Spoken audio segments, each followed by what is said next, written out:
What's up, everyone? Welcome to the Metal Maniacs Podcast. I'm your host, Jay Ingersoll, and I'm here with my co-host. It's your boy, Mod. What's good, Jay? What's up, buddy? Hey, yo. Happy Sunday. I like that hoodie, dude. Oh, thanks. Yeah. Fucking cool. I think I got it at the show that we went to.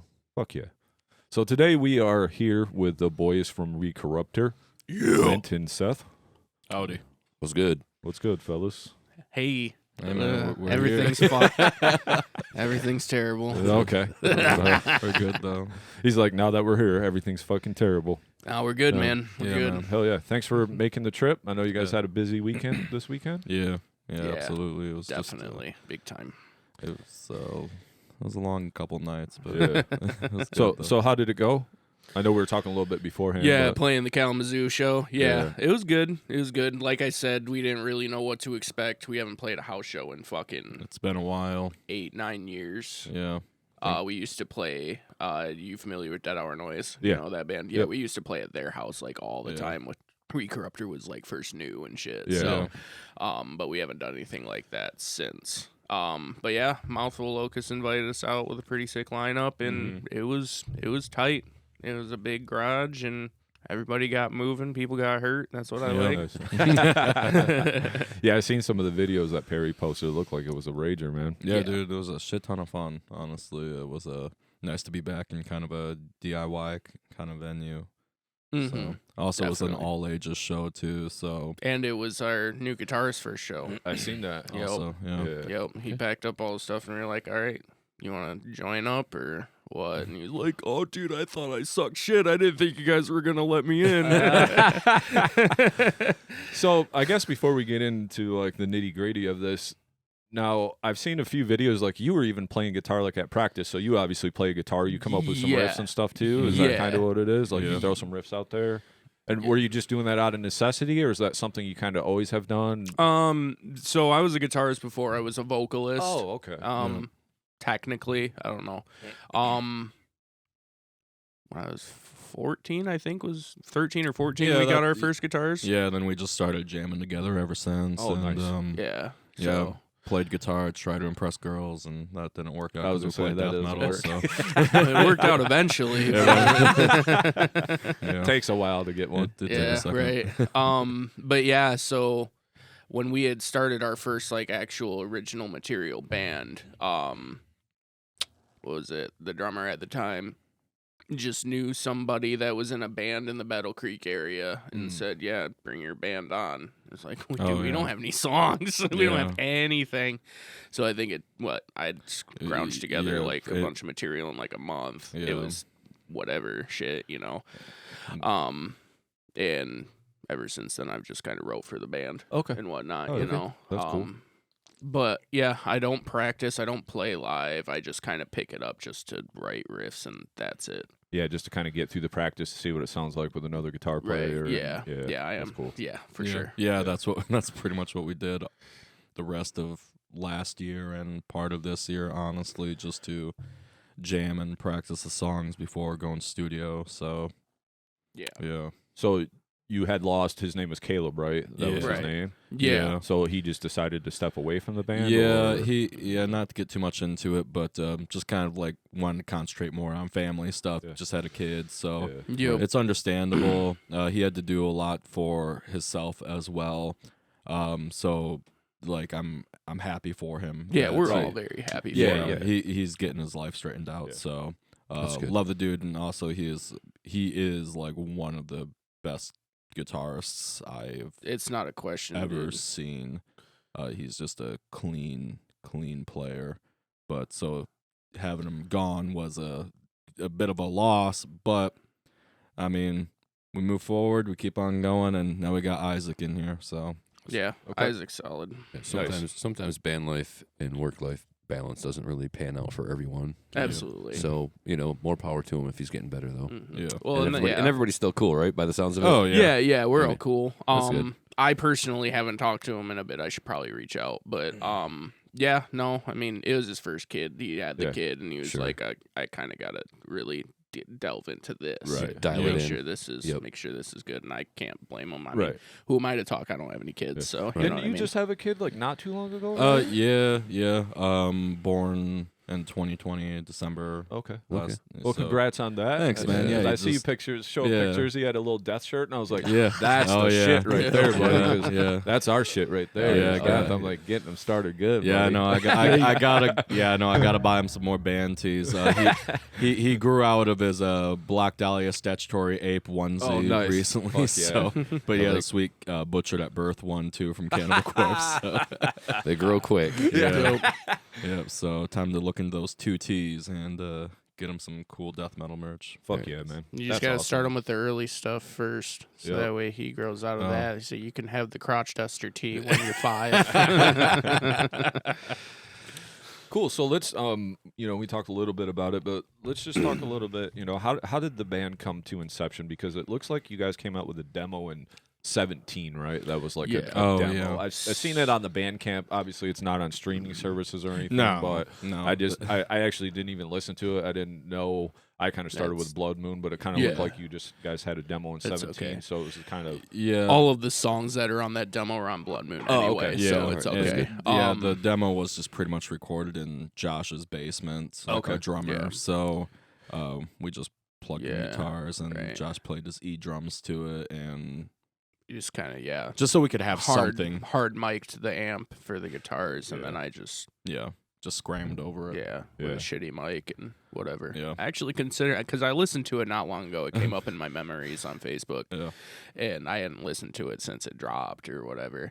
And I was actually pretty surprised for what it is, how clear most everything sounds. Yeah, it doesn't sound like shit completely, so that was good. I think it doesn't even have bass on it, does it? No, it does. It it was just Dustin was just tracking the bass for it. Yeah. So.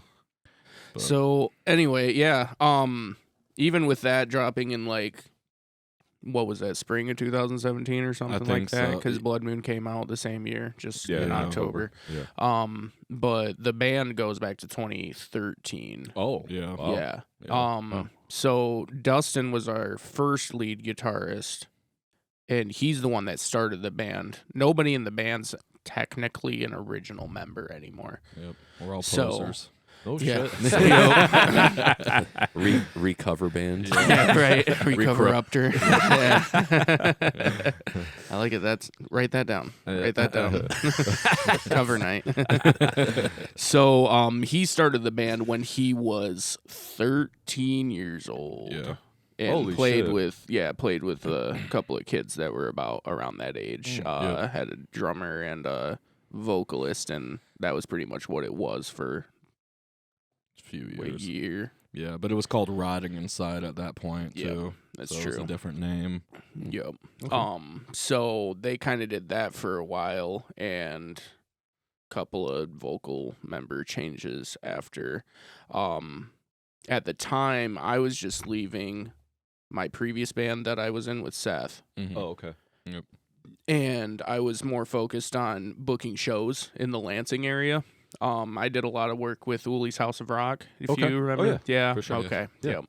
And I had booked a show where I was getting a big Florida band called Ovid's Withering up to the area. They were really cool. They were really cool until they weren't. Yeah. Unfortunately. But so I had brought them up, and I needed some opening acts. So I was like, Dustin, come and bring your band out and play. Yeah. And a month before the show was supposed to happen, Dustin hit me up and he was like, hey, I'm going to have to drop this show. Like, my vocalist has ghosted me for weeks. I don't know where he's at. I don't know what's going on. So I don't have a vocalist, and I can't play this show. And I was like, fuck that, dude. I'll just throw down vocals. It'll be okay. Yeah. So I did that show, and I was like, well, I mean, if you don't care, I'll just keep doing this. And, it ended up working out pretty well like that. So it was just me and Dustin, and then Drew, the drummer at the time, for about a half a year until I got Seth on board. Yep. We played as a 4-piece for the longest time until about 2015 was when we got Josh, I think. Yeah, because the previous drummer, Maybe Drew, 16. I think it was 2016. Yeah. Yeah. The previous drummer, Drew, he was a younger, he was a young kid, and he was like, yeah, he was even younger than Dustin. yeah, and he was like, I don't think I want to do this anymore. I just kind of want to focus on other things, and he's a kid, he's figuring out his life. And Right. like, yeah, of course, that's fine. We'll, because at the time I was in Six Prong Paw. Oh, okay. With Josh Moore. Oh, And, so that's how you got him in the band. yeah. And I was That's a good steal right there, buddy. For a while, it was shared parental custody.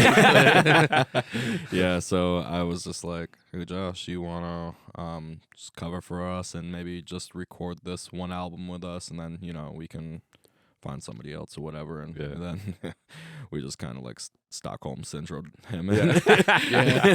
Well, what was it? I think somewhere along the line, we were like, hey, so if you want to stay on, we'd love to have you. And he was like, am I not already in this band? Yeah. So I don't got nothing else to do. Yeah, he's kind of like, did you hear me drum? Shit. Yeah, right. Yeah. Keep showing up. Well, that was kind of the I thing. keep bringing my fucking equipment around. I mean, shit, bro. Well, that was kind of the thing too, is that when Seth and I were playing in the previous band, we had grown up watching Six Prong Paw play, and we were like, there's no one better than Josh ever in the entire world. So when we had gotten him into our group and, he was playing around with us, we were just like, there's no way this dude's going to stay on and tolerate our bullshit. But no, he's still here, and he's still, I think he's still loving it. I don't know. I think so. You just got to feed him twice a day and give him a couple bucks. And Just don't feed him after midnight. Yeah. Right. And he's usually pretty good. Yep. So then about a year after we got Josh on board, we found Alex, the bassist. And until then, we had never really had a solid bassist. Yeah, we had one for a second, and then he got in a lot of legal trouble. And then we're like, well, not trusting you on here. Mm-hmm. So anyway, they had worked together, Alex and Seth, and we were going out to a Gojira show. I'd never met the guy before. We were just riding in the car, and he starts talking about how he plays bass, and he loves Alex Webster, and he's just all this shit. And I was like, Seth, dude, we've been looking for a bassist forever, and he's right here. Yep. Why haven't you said anything? He's just like, I don't know. I guess I never thought about it. Yeah. Yeah, because he was just my coworker. Like, we worked at a local Meijer around our area. And I worked in like the electronics department. He worked in the backroom area, and so like every once in a while, I'd just like hang out with him and talk to him back about just death metal and shit. And then I was like, hey man, we're going out to see Gojira. You want to come with? And so he's like, yeah, sure. And then he did talk to me about bass a few times and how he does play. And I was like, okay. Yeah. Sure. Yeah, it's hard, especially like when you're trying to achieve a certain goal with like extreme metal, and then somebody says they play an instrument. Yeah. It's kind of one of those things where it's like you could easily pass it by because you're like, I just don't know. Like, you probably don't, but that's well, right.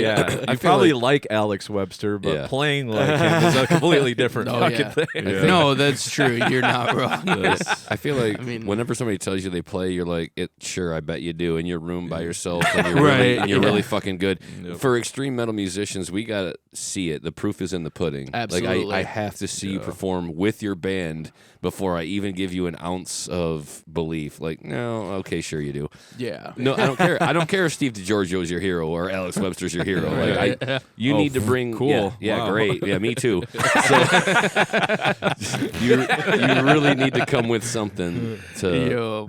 I agree. Otherwise, it seems like a big waste of energy. Like, this guy's lugging his rig out, bass rig. Oh, you Yeah. gonna bring that over? Cool. It's gonna be parked in my house for a year. Oh, you want me to help you carry that down the stairs? Cool. That's cute. And then find out, only to then find out, not really good. Get your shit. Get the fuck out of here. You don't play bass. You play with my emotions. Get out of here. Oh, cool. Running with the Devil. Sweet. Favorite song. But yeah, no, I feel that 100%. We had to really put on that, that state of mind when finding the next guitarist too, because we had a bunch of people that came up to us and were like, "Yeah, I play guitar." Yeah. You don't play Recorruptor guitar. Well, I was gonna say, did you listen to what the fuck is going on Recorruptor music? Because it's really fucking good, and it's a lot. There's a lot to remember. It's a lot. That's Jason and I were talking before. We're like, man, I don't know how often we wrote songs like this, but there's a lot of riffs here to remember. I mean, it's almost up there with like Between the Buried and Me, where you're like, how do you remember it all? Which I'm sure we'll get to eventually. But I'm sure finding that second guitarist was not very easy. No.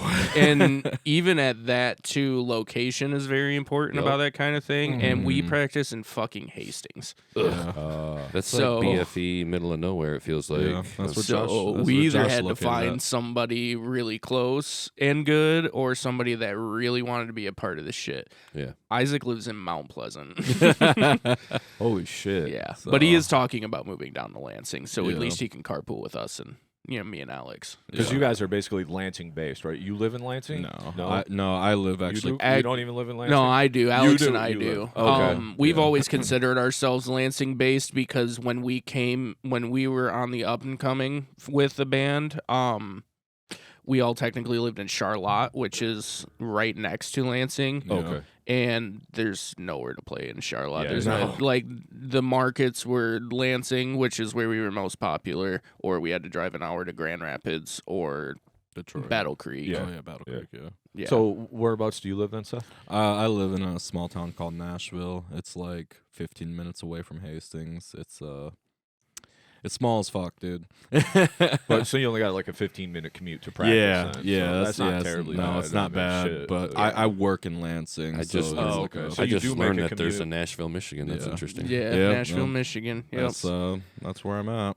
Yeah. Piping hot musical capital of Michigan. I guess so. Yep. Popping death metal place. Fucking Nashville. Well, there's not a lot to do in Nashville and Vermontville, it's You're kind of sick of you get 2 pizza joints and a gazebo, and that's it. and a bunch of meth. And a bunch of meth. Oh yeah. Probably. Oh yeah. So 2017, you guys put out the demo. You kind of get Alex in the band. You said, right? Yep. And then it was just you playing guitar during that time? Nope, Dustin and I. Oh, Dustin was still in the band then? Yep. Okay. Yep. So he basically got a bunch of people in the band, and he was the last remaining member, basically, of the OG. So, sorry, I just wanted to dial it back. I actually think please. the demo is 2016 because we would have recorded. I don't know, man. Check our band. Check our band kit. Because Blood Moon came out October 2017. Oh yeah, and we recorded that in like winter of 2017. Actually, in January, February. Right here it says Recorruptor demo, and just the date says January 2017. Yeah, we probably yes, we had uploaded it at that time to just kind of have something on the internet. Okay. But we'd actually recorded the demo for the purpose of handing out physically at shows. We had done we had done a sold-out gig with Gohor at Max Bar on my 21st birthday. Oh, yeah, that was so much fun. That sounds that was like a lot of fun. Yeah. So we knew we wanted something to, like, hand out because we knew it was going to be packed as fuck. Right. So we just kind of bullshitted that demo for, a quick second. And I think on the demo, we just put, like, some shit. Yeah, on there, like Recorruptor, like some shit. The some shit demo. Yeah, that's what it was, man. So then 2017, that's when you guys started gearing up to record Blood Moon then? Yeah. Yep. Well, I'm assuming if it came out in October, you guys must have recorded earlier that year then? Yeah, that would have been like January. Oh, okay. So 2016 would have been out when Alex joined the band, and that poor fucker. We had gotten him in to learn all of this stuff, and we were like, all right, your next month is your first show. And it was fucking Battle Christmas with Battle Cross at the Token Lounge, almost sold out in there. His first show ever in any capacity. He's never played in a band before. Oh god, so, he got spoiled right off the fucking bat. You're like, not every show is like Oh yeah. Yo, that's what you got to pay your dues we in front of the mentioned 15 people. I think we mentioned that the other day to Isaac. Oh yeah. Yep. Josh's first show was the Goat Horse show. Was a sold out Goat Horse show. Alex's first show was that Battlecross show. Caleb's first show, I'm pretty sure, Origin and was Origin. Beneath the Masculine Play, but defeated Sanity. Damn. Yeah, and Isaac, your first show is a house. All right, Isaac, pack up your shit, get in the garage. Got to pay your dues. Yeah, but anyway, so yeah, we had brought him on for the Battlecross show, Alex, and he had done that, and then literally the next month we went into the studio. Yeah. Hell yeah. So he had his work cut out for him, just for sure. Trial by fire kind of a thing. We're like, all right, get him there. So on Blood Moon, I've noticed, first things first, like you guys is like a lot of your information, Bandcamp and all that, it just says death thrash, right? Would you guys consider yourself a technical death metal band? It's a tough line. There's some technical riffs in there, Right. but I've always, I used to be kind of anal about that stuff, and nowadays I just say we're death metal. Yeah, because I love it. Yep. we do explore a lot of different styles, For sure. especially on Blood Moon, almost to a fault. yeah. You know what I Yeah. mean? Like that, because That's all a over lot the of those place. songs we were just trying to find what we wanted to do. Yep. And at the time, you know, especially Dustin, because he wrote a lot of that album, Like he wrote was really ingrained in thrash and Yeah. death influenced thrash. Yeah, you know what sure. I mean? So that's where a lot of that comes from. and he wrote a good handful of those songs when he was like 14. So Okay. Yeah. 14, 15. Had a lot of energy, that kid. Jesus Christ. Yeah. Yeah. Jesus. You So- should have seen him on stage. Yeah. Crazy. Oh, yeah. insane. Nice. Homie Hell was yeah. crazy.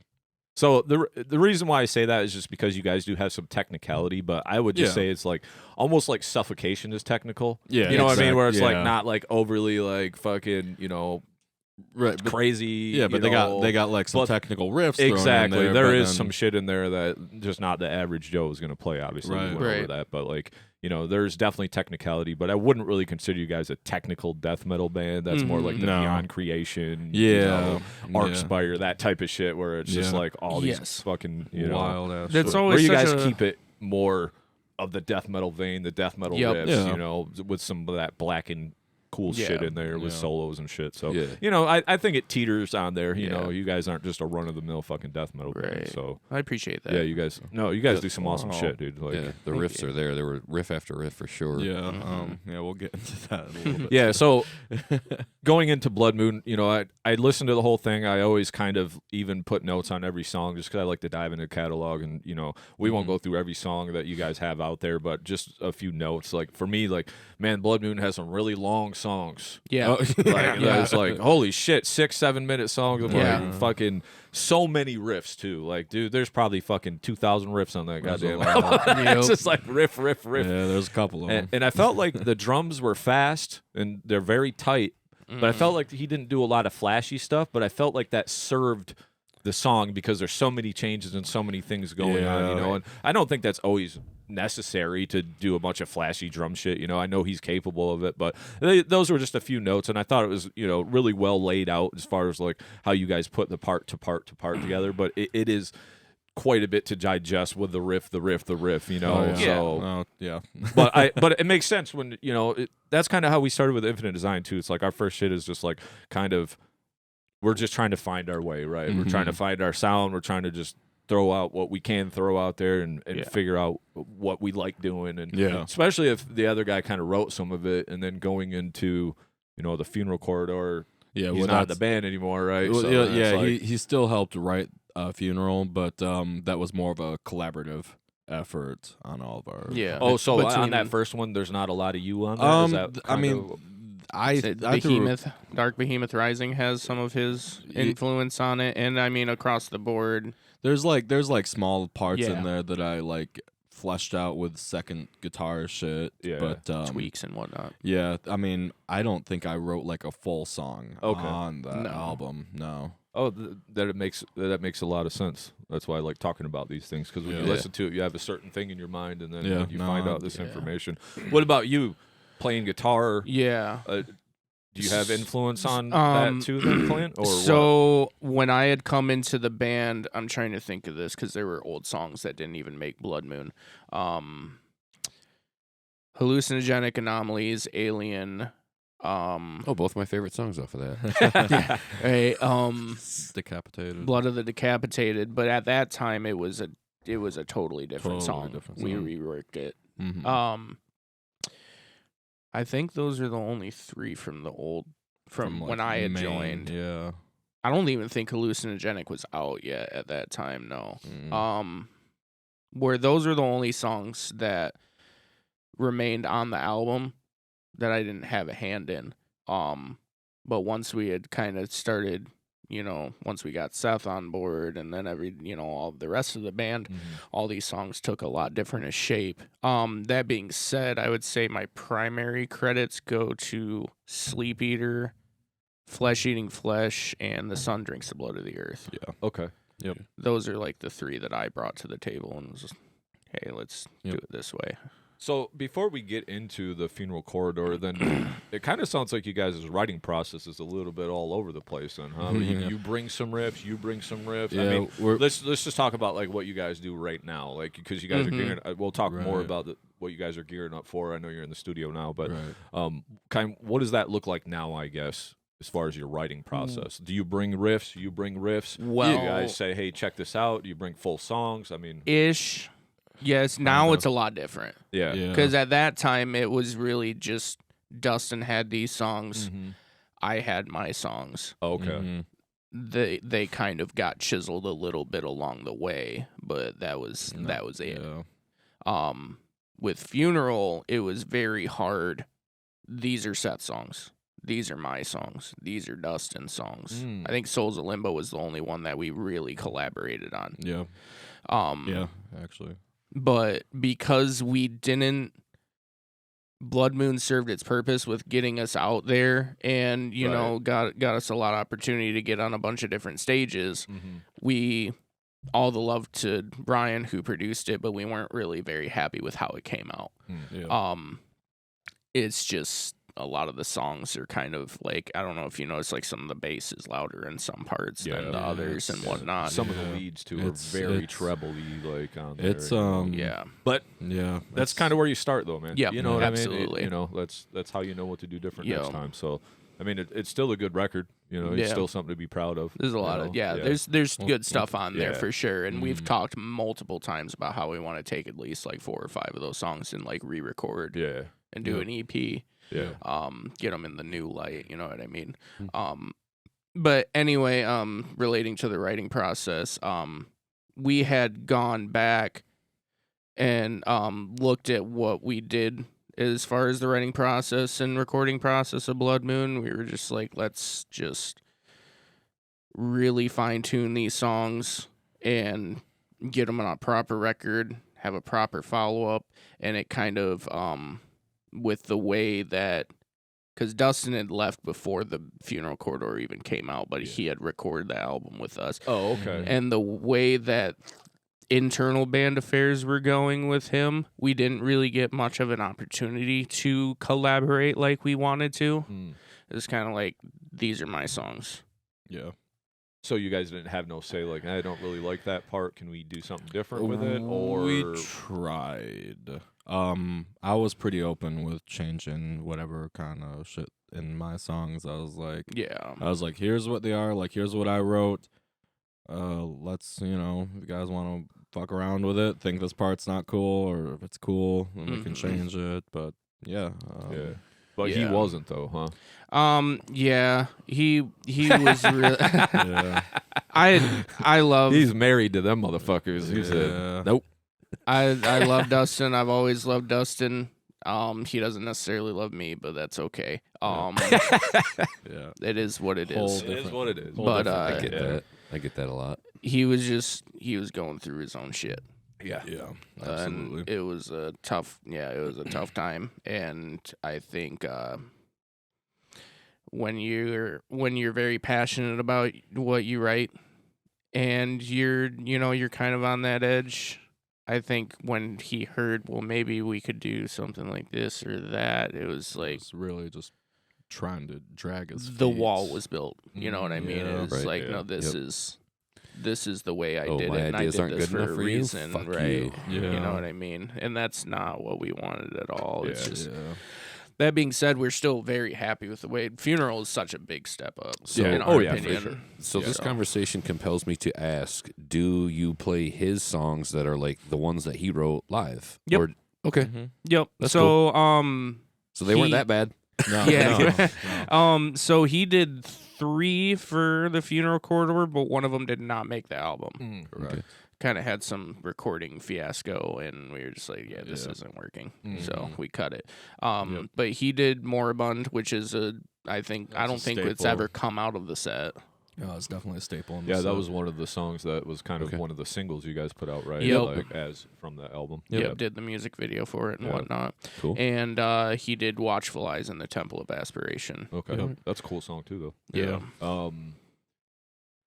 So yeah. So, Sorry. but Bunny do you trail. guys feel like now when you're writing, it's a little better as far as like being more open because it's more of a collaboration, right? That's Yeah. always Yep. hard when you know absolutely. we've probably all been there throughout some type of musical situation where the guy is just steadfast on this is what it is. Yeah. But I just feel the best stuff comes out when it's like, hey man, I have this, Yep. but if you're not cool with it. It's either figure something else out, figure how to make it better, but then it becomes all of our shit instead of just Seth's band. Like, yeah, we just play Seth's shit. You know what I mean? Like, and in the credits too of all the albums, it's like music written by Recorruptor. Like we are a single entity. yeah. Nobody owns the song after it's recorded. It's just a collective band. Yeah, because even though like we've stated that like even on their early records, Dustin's songs are these songs, my songs are these songs. Yeah. At the end of the day, they wouldn't be what they are if it wasn't for All of us. everybody like putting their own shit on it. Putting You know what their I mean? own effort and their own kind of creative background to it. So Yeah. Now That the- being said, this new album is definitely the first time where we can confidently say this is all of us putting in all of our stuff in all of the songs. Hell yeah. You can pinpoint where certain ideas of like the fundamentals of the songs came from each member and Right. whatnot, but at the end of the day, they shaped themselves live in practice Nice. yeah. over the last 4 years. Yeah, we've been writing It's that been for a definitely while. 4 years. If 2020 was when the Funeral Corridor came out. Yeah. Yeah, I guess technically 5 years then because Yeah, 'cause it was recorded. It took us about a year and a half to even release the Funeral Corridor. I mean, there was a little pandemic in there too. Yeah, so- something true that. Yeah. But- Everybody stay home. So Yeah. now, does Josh or Alex do they also bring parts and Yes. just say, hey, can we change this a little bit? What do you think about this? Yeah. So it is really more of a collaborative effort. Yeah, even I remember for one of the songs that's gonna be on the new album, Josh grabbed the guitar from one of us because he actually started playing guitar and then he wanted to form a band and everybody played guitar but nobody played drums. So he's like, "Fuck it, I'm gonna play drums." Fucking hear that. And so he did. But so he has like a little bit of background with guitar and stuff, and then he had like this idea in his head, and we were not like understanding it. He was like, "No, just give me your shit. Let me figure that. Like, let me show you what I'm kind of talking about." And we're like, "Oh, okay, yeah, we can definitely like fucking incorporate that in and yeah, make it part of the track."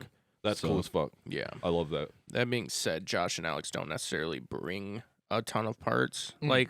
like we do, but listening to Josh specifically on this time around has been such a fucking blessing. Not that we ever ignored him, but this time around he's really laid in onto we can make this sound like this, and if we just tweak it this way, drag this part out a little more, like Yeah, it's Josh has been magnificent on expanding the idea. Yeah, Yeah. Okay. That's Cause- fucking sweet. I think like we as guitarists bring this, like I said before, we bring this idea to the table and it's like, well, I wrote it this way. That's the way it's intended to be for all time and whatnot. And Josh is like, well, let's expand that a little bit. And it's been so massive. Yeah.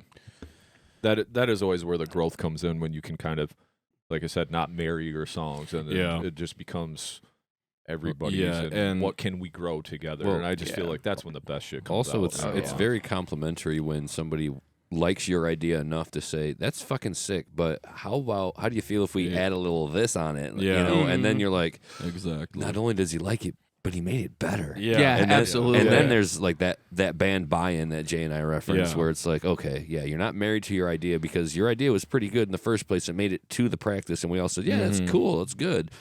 Sprinkle a little bit more of somebody else's flavor on it, and then you have yourself an even better riff and an even better song and an even better band. Yeah, 100%. And like with bass parts and shit too, like, I mean, we might have our ideas for some bass parts in there, but we just kind of leave that all up to Alex, and he usually writes some pretty cool shit on there, even if he, like, you know, musicians are the worst critics. Even if he's like, man, this fucking part sucks, and we're like, okay, but it doesn't. You're insane. Right. Yeah. You're always going to be your own worst critic, you know. Yeah. So that came out June 2020, right? August 2020. Okay. Yep. And then, you know, a few notes I have on that. Still kind of got some long songs kicking here. Yep. The production was definitely better. Yep. I know I had talked to Michael about, he said something about the drums being recorded in his mom's basement. Yep. And they were like non-edited, and they were basically live drums. Yeah. Right. Just Yeah. about, yeah. That's wild. That's so fucking wild, because I listened to this shit last night and I was like, this drummer's a machine. Yeah. Yeah. I wonder if they were like programmed or anything, No. you know, but hearing that, Not, it's just, not Josh. blows my mind. What a drummer. Him and Colin are like the two guys. Yeah. You know what I Well, mean? him, Like, him you and talk about- Colin go way back, too. But you Yeah, talk Colin about guys, Colin learned from Josh. Yeah. Yeah. So, yeah. like, Colin's like my fucking hero, man. 100%. And I don't even play drums. I'm just Yeah. like, what the fuck, dude? Colin. Like, that is another level of what the fuck. Like, Yeah. jeez. He's a fucking... But was Josh it? is, I mean, he's right up there next to Yeah. him, you know, for What sure. was it last year when we did, was it not last year, but 2 years ago when we were doing a show with Suffocation and Atheist and whatnot? We didn't think Josh was going to make it because he works Electric Forest every year. And that was like right on the cusp. And we had actually practiced with Colin a few times to cover for the show. Yeah. Josh ended up being able to make the show work, so we never did play with Colin, but we were just sitting there watching Colin And play. And he actually, was drooling, dude. Yeah, Yeah, it's so when- fucking good, dude. when Colin broke his femur a few years back, Throne was having Josh cover Yup, for I've them seen because they were supposed to be playing with Dying Fetus April of 2020. And then that got canceled because of COVID. So we were like switching drummers, and then we're like, Well, just kidding. I mean, them are probably the only two guys that could probably do that, to be honest. Yeah. I mean, there's some great drummers in there's Michigan. some- There's probably some undiscovered talents, but when you Yeah. really talk about the two guys, it's those two guys. I Yeah. mean, Yeah, they're we just seen nuts. Throne last week. They're coming on the show here in Oh, a yeah. couple weeks or whatever. Oh, yeah. Fucking- But we just seen them last weekend, and I just I love Throne anyway, you know. Mhm. But it's just like I just watching them. It's like, what the fuck, man? Yeah. Come Yeah. on, dude. Jay's got that feeling about Colin over there on the drums, but their bassist. Les. Yeah. I love Les. dude. God, just He's like just- my favorite. Just like my favorite, and his playing and his stage presence. Yeah. both. Wild Yeah. man up Yeah, there. bro. he's like a hippie that discovered death metal. That's what I was gonna That's a say. great Have you ever fucking- like talked to him before? No. Not- Met not him the bass before? player, no. No, He's he's such a- so Well, he seemed when I did meet. reserved. Yeah, I was gonna say Yeah. he was really quiet, and he probably didn't like. I'm immediately outgoing, Mhm. and I feel like I can be overwhelming to people, and so I probably laid on 20 compliments or more to the guy, and he was just probably like, "Thank you," and he didn't have a whole lot of room to speak because I was just like fanboying over his playing, so. punishing the fuck out of Oh, him. God, just Punisher, man. Yeah, He's a really good. I get dude. it. Yeah, he's awesome. Yo, So yeah, back to the Funeral Corridor. Like I said, the production was much better. I thought Michael Yep. did a great job Yeah, with it. Like, we were also his first live band that he recorded too, like live drums. aside from his own, but Yeah. yeah. that when I was talking to him about it a little bit, he was kind of down on himself about it. But I'm just like, dude, compared to Blood Moon, it's leaps and bounds Yeah. different, and Yeah. like Yeah. the guitar tone on it to me, like especially compared to Blood Moon, like to Mhm. me, I thought it crushed, man. Yeah. Like all No, it- like the solos and the guitar melodies, like just really stuck out. I could Mhm. hear all your notes, man, on it. Like, and I Yeah. almost felt like you guys have some real like your song structure is very unique. Like you'll have callbacks, but it's not like a boom, boom, boom, boom, boom, boom. It'll be Yeah. like it might be the second riff, and it might be the ninth riff. You know what I mean? Like Yeah. they're in there, but Um, it's like not a structure thing where it's kind of that- like very easy to pick up on. So you got to digest it a little bit. But I just felt like the riffs were so much more memorable to me on it. Like after hearing it a few times, like they were just more impactful to me. Whereas Blood Moon was just kind of riff, you know, and they're not they were bad riffs or anything, but this was just like once you hear it again, you're like, oh yeah, fuck yeah, like it's a little more groovy, it's a little more in the pocket to me, you know. That's that actually kind of style of writing is not going to be as prominent in this next album. It's definitely dubstep. Yeah. It's bring it. So like we call a lot of the songs on the older material kind of like riff soup. Okay. Tell me more about this riff soup. We talk a this about that on this show. You don't say. It's kind of riff soupy for sure. There's there's a lot of riffs in there, and I mean, we recorded it is what it is, but listening back to that, every once in a while, I'll be like, yeah, that could have definitely just been cut, and the song would have been better and shorter. At least cutting the lengths of some of those riffs down. You know what I mean? Yeah. This brings. What's that? Sorry. I was gonna say this brings two ideas to my mind. One, you know, Dave Mustaine has quoted himself, or he's discussed like the writing of Rust in Peace. Yeah, and he said there's just too many riffs on that album, and he said if I would have just they're all great. It's like the perfect thrash metal album of all time. Nobody's arguing there. But he himself has said, if I would have just taken some of those riffs and made them other songs, I'd have twice as many songs. And I'd have Rust in Peace would be like a double album or something of this nature. And he said, I just needed to learn to not pile on so many riffs all the time, right? And that's and then the other thought is, you know, sometimes it's a difficult task to get back to the riff you started with. You're like, how do we get back to that? Because we've gone so far now. Maybe it takes you 4, 5, 6 riffs to get back to where you started. Exactly. You have no idea. You're like, I just got this awesome riff. What if we do this next? And then you're like, okay, but then that doesn't butt up to where we started. It's like you got to keep going. Right. And I that's a really good point that you bring up, because that is in our opinion a lot of the problem with that older music that we did. And I think it's a lot of product of what we were listening to at the time too. You know what I mean? Absolutely. Especially with Dustin, like I had mentioned in the Blood Moon process, he was more of a death thrash guy. You know what I mean? But at that time, he was really figuring out what tech death was. That makes sense. He loved fucking Origin and Beyond Creation and you know Necrophagist and whatnot, and we also liked that stuff too. You know, we were kind of starting to phase out a little bit more away from the riff soup kind of deal and whatnot.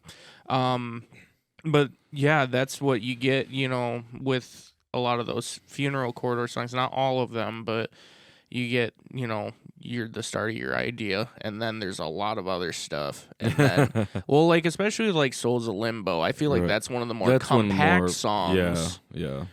But even still, it's like it starts off with the, you know, the menacing, kind you know, gore, pounding, gore gutsy kind of like dissonant, fast riff in there, and then just pounds away with that almost like Wretched Spawn era Cannibal Corpse riff. Yep. And then it goes fast as all fuck. Yep. And then we just kind of like pause and then bring back that fucking fat Cannibal Corpse riff and whatnot. In that instance, I think that really works. That's proven to be one of our better songs in the set. Yeah. But then you have something like Blessed Obsession, where it's 6.5 minutes of just fucking wankery. I wrote that song. I was like, man, this is so cool. Like, there's so many riffs in here, and they're all super hard to play. I can't wait to record this. And now, until you got to record it. Yeah, And then, well, even like, I was like, man, I can't wait till we play it live. And then, like, live, I was like, wow, there's that one so part much. goes for like 1 minute and 20 seconds, dude.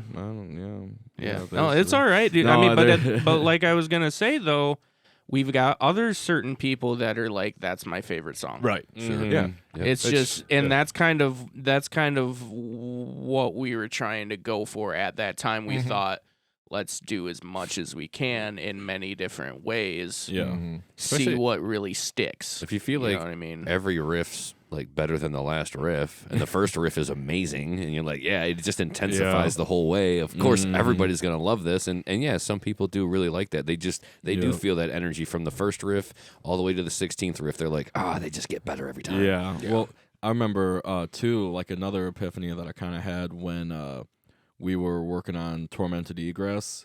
When we debuted it, we did a show with Aborted, Cryptopsy, Hideous Divinity Benighted at Sanctuary, Detroit. It was our first time there, too. First time there, yeah. It was fucking sweet. But we played Tormented Egress, and then there's like this kind of dissonant, really fast trem part in there that went double the time that's on the album. So like, just we played it, and I was like, God damn, this part is going on for way too fucking long. So we cut that in half.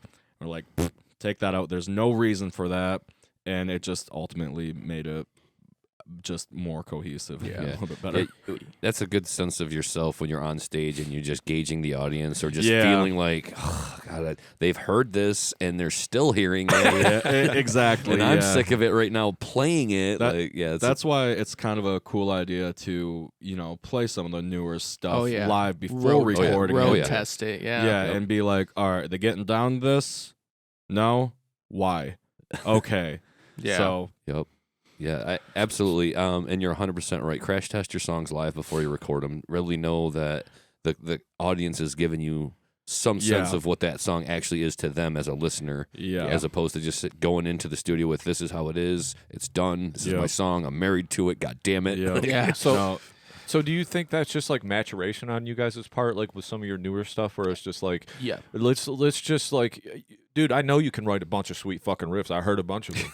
So it's like, let's take some of those and really flesh them out, because you can even progress on that one riff or whatever. I know you do that already, but like, let's bring it back. Like, it makes your job a little easier, so you don't have to come up with 1,000 fucking riffs for an album, right? Like, Josh has had a lot with that too, because he's like, that riff is fucking sweet. Why don't we bring it back? Yep. And I'm like, I don't know. I guess we will, and so I guess we can just do this instead. Yeah. And then it just kind of worked out. Just workshopping it a lot in practice space. That's awesome. I can't wait to hear it, because that was the one thing listening to the Funeral Corridor. To me, I'm like, that's a sick fucking riff, and then I'm just kind of waiting for it again. And it was like, well, I guess we ain't coming back to that. No. But that's okay. It's cool. You get it once, and now listen to it again. Well, that's the thing. I listened to the album like 4 or 5 times because I wanted to take it all in, and like, I did get the riff again when I listened to it again. But I was just like, man, these guys are working their ass off trying to get to the end of the song. Like, absolutely. But I do want to call out a few things. I felt like your transitions in it were really strong, because like Nick said, going from part to part, that can be difficult, because sometimes you could just smash 2 riffs together, right? Yeah. But like, you guys have a great way of being able to, like, maybe throw in an extra 4 notes to transition into that next transition, so it doesn't just sound like part. Yeah. And that's like, you guys got some cool transitions. That's what Clint and Josh are really good at. Yeah. Because Clint will either be like, I have a cool vocal part for this, or like, hey, let's maybe like use this part as a tail that goes into the next one. Or Josh is like, those riffs can go together even if they sound like shit right now, but let me try this. And then like, sometimes the riffs may not match, but the drums tied together, and it makes it so it like actually sounds fucking tight. Yeah. So like, Clint and Josh are really good with getting that. I think when you're listening to that, blazing fast type of death metal, a lot of it can get lost in translation a lot of the time. And I've noticed as myself as a listener, I actually attach myself. I mean, obviously I'm a riff guy, but I attach myself to those very minute details in the transitions where it's like, oh, that was a nice little quirk right there. You know what I mean? Yep. So that's kind of where that comes from. And again, it goes to being malleable in your own songwriting, where you bring all these riffs, and then the other guys are like, okay, we can fill in some of those cracks for you if you're open to it. If you're cool about it, like we can make those 2 riffs go together a little bit better with a drum roll, or carry over that vocal in dead space, whatever it is, whatever the idea is in time.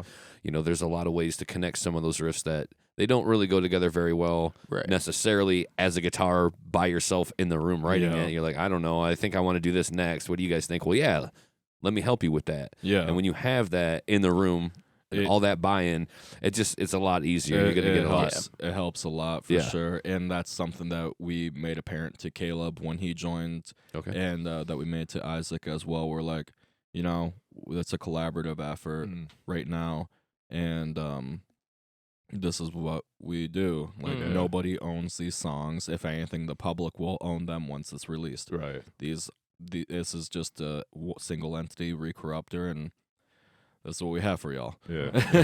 And it's good. It's definitely good. And some of the band names that you've already been on stage with say that, so. Yeah, so a little bit, just a few more things about the Funeral Corridor. Yeah. I've noticed going into that, there are some parts that are really scream cattle decap in there just because of like, I mean, I want to get to your vocals here in a second, but there's some more blackened elements, and I fucking love that shit.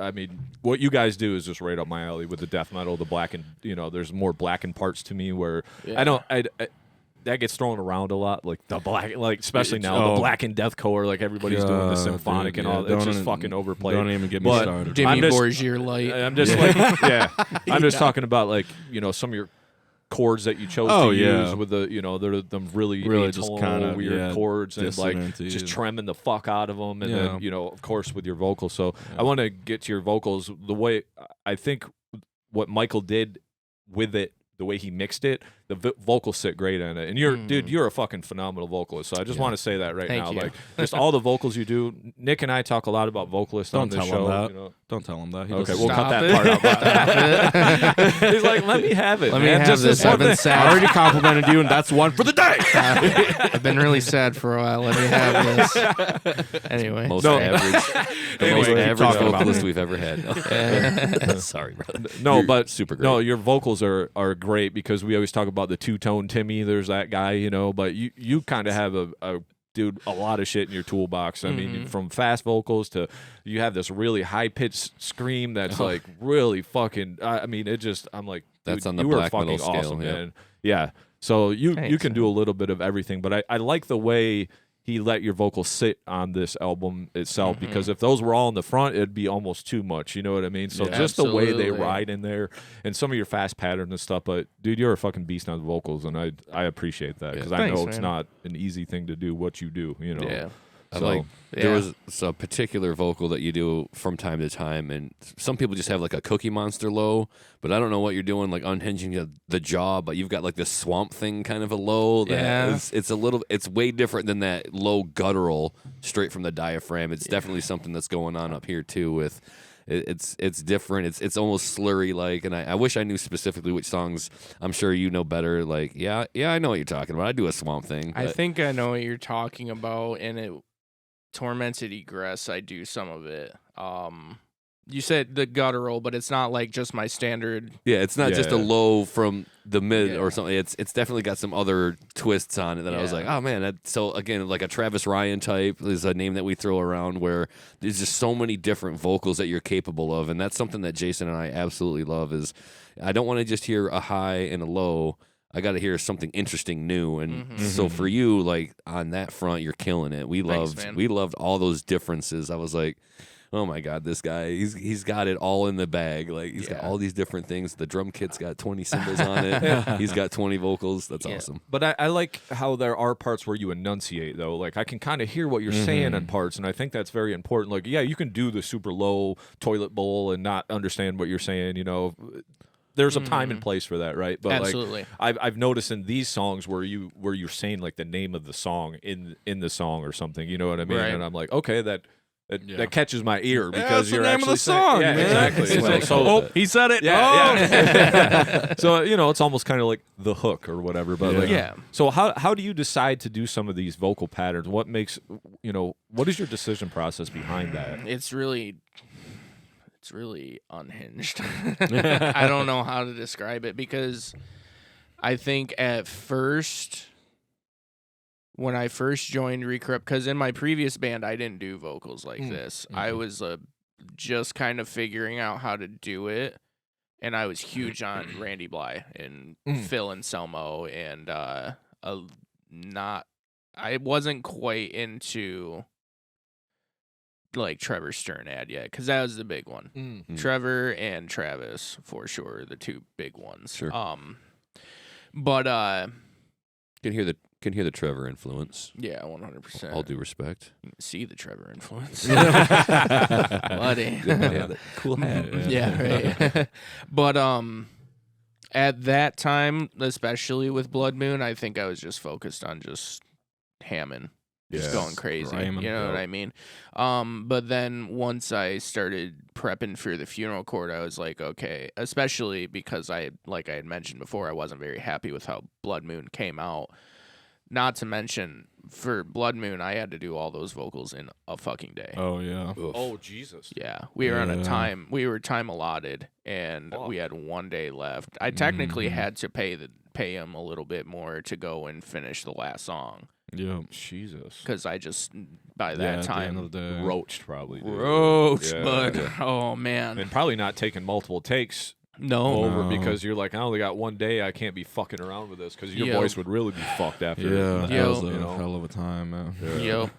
But once I got into the funeral corridor process, I think it was that's tough, man. Because I'm always, whenever I have to write these lyrics, I do best under pressure. So aside from like maybe 3 of the songs on the funeral corridor, I wrote that whole album 2 weeks before I went to record them. Okay. And that's kind of been the same way with this last one too. Yeah. Like half the album, I've had it set in stone, and then the other half I've written days before I went to go record them.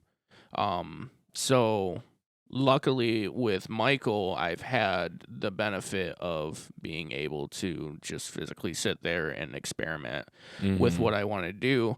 And luckily I've just gotten better at knowing exactly what I want out of a song. So a lot of that experimentation kind of doesn't have to happen so much, you know what I mean? It's kind of just like, I know what this needs already. Yeah. Especially with the new stuff, because Seth was mentioning that a lot of that riff soup has taken a step back. You know, it's much more solid song structure, so I kind of have the benefit of, well, I did this before, I can do this again. Yep. That being said, I still think there's a lot more tone play in my vocals this time around. Well, that's cool. There's gnarly. I don't mean to be egotistical, but there's some stuff on there where I was like, cool I stuff. didn't know I could do that. Yeah, that's fucking awesome though. Yeah. I mean, I'm happy to do because you that. can do that on the guitar all day long. You can find new riffs. You just don't want to hear you do the same shit that you did on the last album. You know what I mean? Like Exactly. you got to be able to experiment with that too. Yeah. Did you find it easier then to kind of put some of these songs together on the newer stuff since it's more structured? Yeah. Because like it's the same way. Like you got to figure out a lot of vocals to put over a lot of riffs, right? Yeah. So like if it's a callback, you're kind of like, well, that's cool because we fucking like jammed I that can once. use a similar Yeah. vocal pattern. Right. So, Yeah. So no, so it far makes it a little more absolutely, catchy, you know, too, absolutely, you yeah. know. And we also get the benefit this time around of actually having a positive recording experience. You know what I mean? Yeah. The other couple of times, like it started off cool and then was like, but yeah, just shit happened and it was just like, So this time around, if you're writing new songs with callbacks or repeating parts, do you repeat the lyrics or do you write new lyrics to them? Because I didn't mean to mail it in, but I was like, I'm also playing an instrument to my own credit. Right. So I'm like, sometimes. So there were songs where there were new lyrics, like all the verses had new verses, but then there were other songs where I was like, that verse is also repeated. There ain't no verse 2. It's verse 1, chorus 1, and then repeat them fuckers. You know? So do you find, is there a little bit of a balance in there, or do you just? Because there's a lot of words I can hear. There's a lot of words going on in there. With the funeral corridor, with the funeral corridor, there is almost no repeating because it's a concept album. Okay. Yeah. Oh, okay. You're telling a story. So, That's how I felt about listening. I was like, Yeah. this guy's telling me a story. Yeah, This is too many words. All the lyrics are. Recently, I got a couple people asking actually about our lyrics and where to find them at, and they are all on our Bandcamp. Like, Okay. Oh, fuck each yeah. individual track has like the lyrics to it. Or if you like stream through Apple Music like I do, it's listed on there. Oh, is It it like really? comes up or whatever. Mhm. Oh, Yeah, it's a little shit. fucked up. A couple of the songs, they're twice. Oh, cool. Like it's like it goes. It must the be song, like an and then it just auto-generated. goes again. And I'm like, oh, bud. Okay. Well, And then I think in Tormented, maybe in Tormented, there's a whole passage that I had written out for the before the breakdown that I didn't record.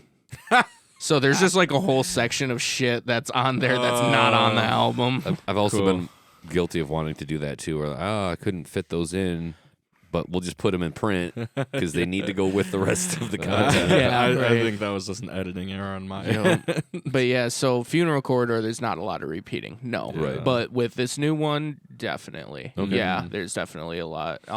There's, like we said, a lot more room for chorus the way this is structured.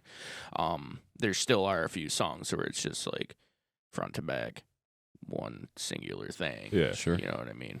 And that's cool as long as it's just used sparingly. You know, Yeah. it makes it a little more, gives a little more, character Right. to the record. Well, we wanted to make it a point to where like we had structured songs that were a lot more rock solid, but we also wanted to be like, let's not pigeonhole ourselves to a point where these guys are going to listen to the whole album and predict verse A, chorus, verse B, chorus, bridge. Yeah, that makes sense. Blah, blah, blah. So there are a couple songs on there that kind of break that. break that up. But that being said, even though it's 10 tracks, it's still shorter than Blood Moon and Funeral Corridor. I The think songs that's are a lot more awesome, though, compact. being able to have that breakup in there where it's like, yeah, we can still kind of, go off on a tangent or whatever, but we do have some more structure, so it is a little more, memorable when I'm done listening to it. But at the same time, we still got some more technical things going on in here to break it up, so that's great.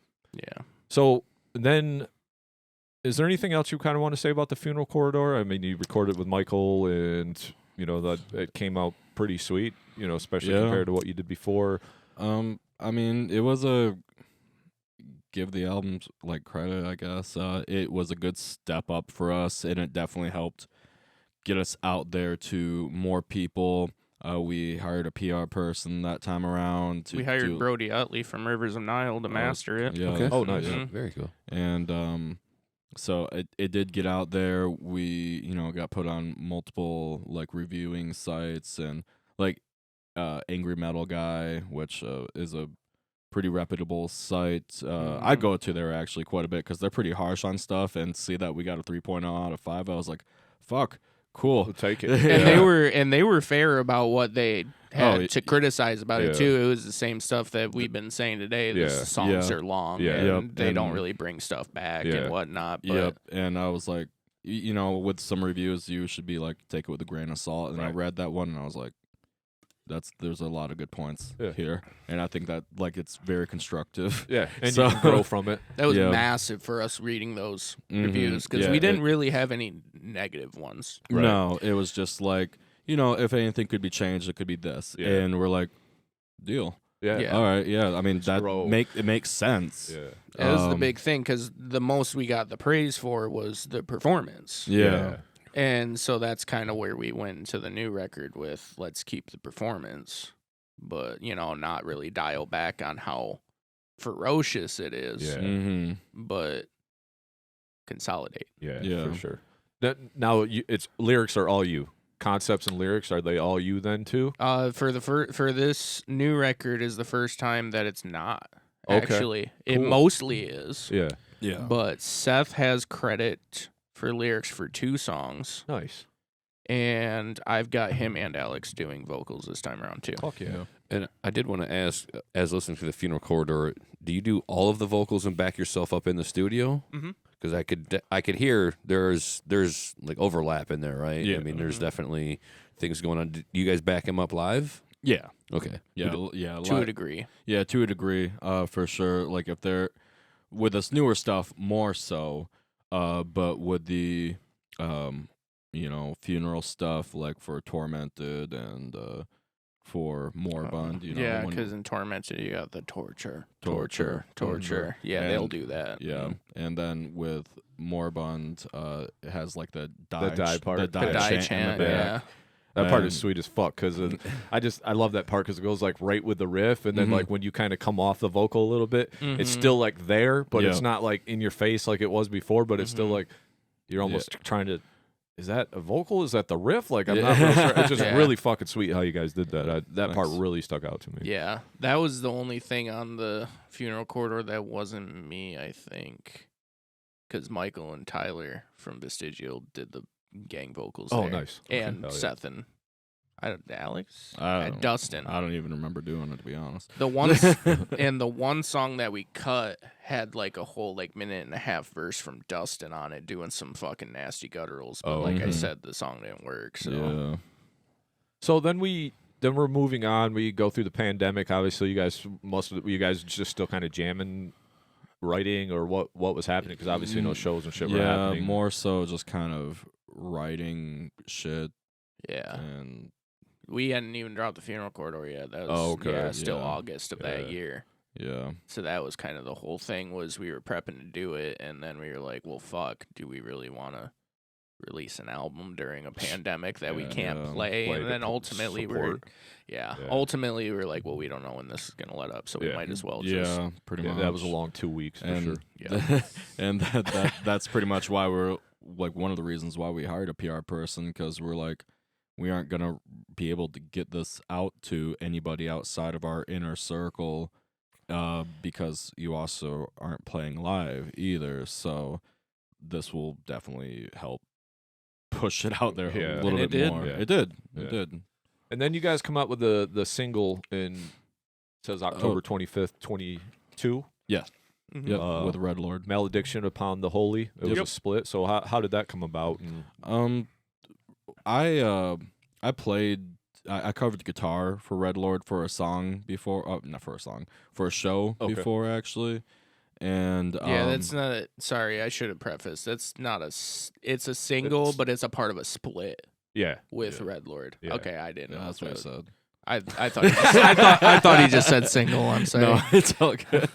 But yeah, I played guitar for Red Lord for a show, and then we just kind of were buddies, and they were like, "Man, we'd fucking love to have do a split with you, just one song each, 1 or 2 songs each, and then just go to our guy if you want to record it." And which opened the relationship up with Tim from Fractured Audio, who recorded the drums on this latest album for Yeah. us too, because he has really nice drum mics, Yeah.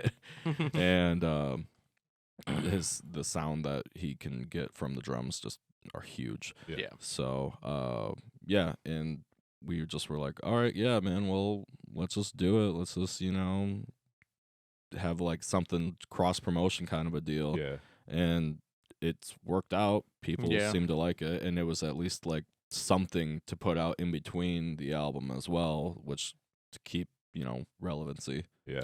It's Did definitely. you write that song specifically for that split then? Yeah. Okay. Well, ish. Or was no. it kind of in the works already? It was Okay. yeah. It was I had the main riff, the whatever. I was kind of goofing around playing guitar, and Crystal, my wife, was just like, "What if you just did that over and over?" And I was like, "Yeah, that actually kind of sounds good."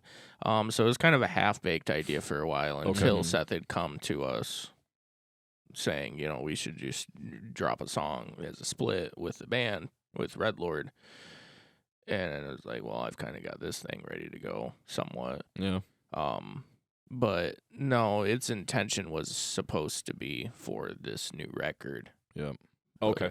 But so it is a pretty decent taste of what you'll hear in a way. I'd say this one, I'd say Malediction's a little bit. It's more out there than Yeah. The newer stuff. Because yeah. again, Yeah. kind of, it's compact, being 3 and 30, Yeah. It's Seconds. shorter. for Yeah. sure, Yeah. but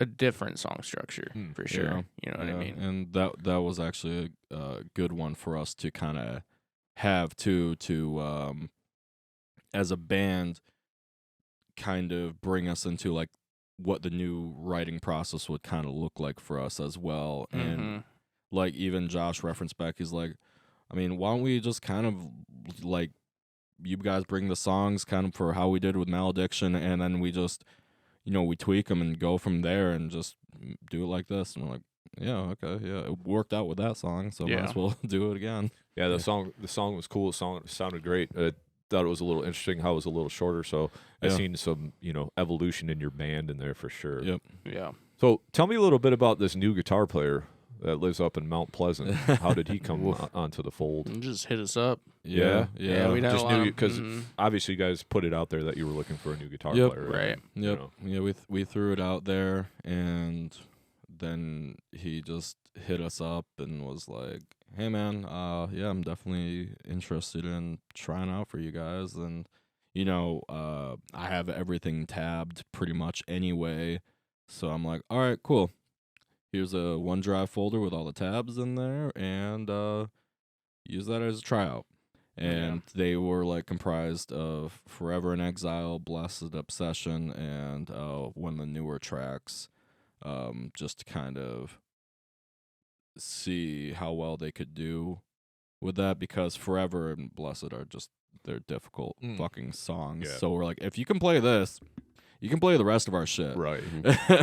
And yeah, then he learned them, and then he sent a video of Forever in Exile. He later on admitted to me when I don't know if I told you this, when he got the tabs, he looked at me, he's like, I can't fucking play this.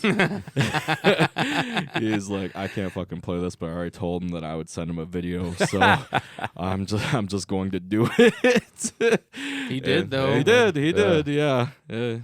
So what does the practice schedule for you guys look like? Does he come down for practices? Do you guys have a set schedule that you practice, or what does that look like? Practicing is for losers, dude. Go all out there with no practicing. We've actually only done 2 official practices with him. Yeah, okay. before he played a show with the us. big thing for that makes sense. I yeah. mean, make the trip when it's time, when you got a show or something. Pretty Like much. we do that with the dudes from Drink Their Blood and Iron Sharpens Iron, because they're not going to come up for every practice. Jeff and Brad. Right. Yeah. The thing for us was it might sound weird, I don't know, but we were more concerned about finding a guy that we personally meshed with well before. It's huge. Yeah. Because like we mentioned, we love Caleb, and we've grown to, know him for the person he is and relate to the person that he is. That being said, Caleb didn't really like the same bands that we did.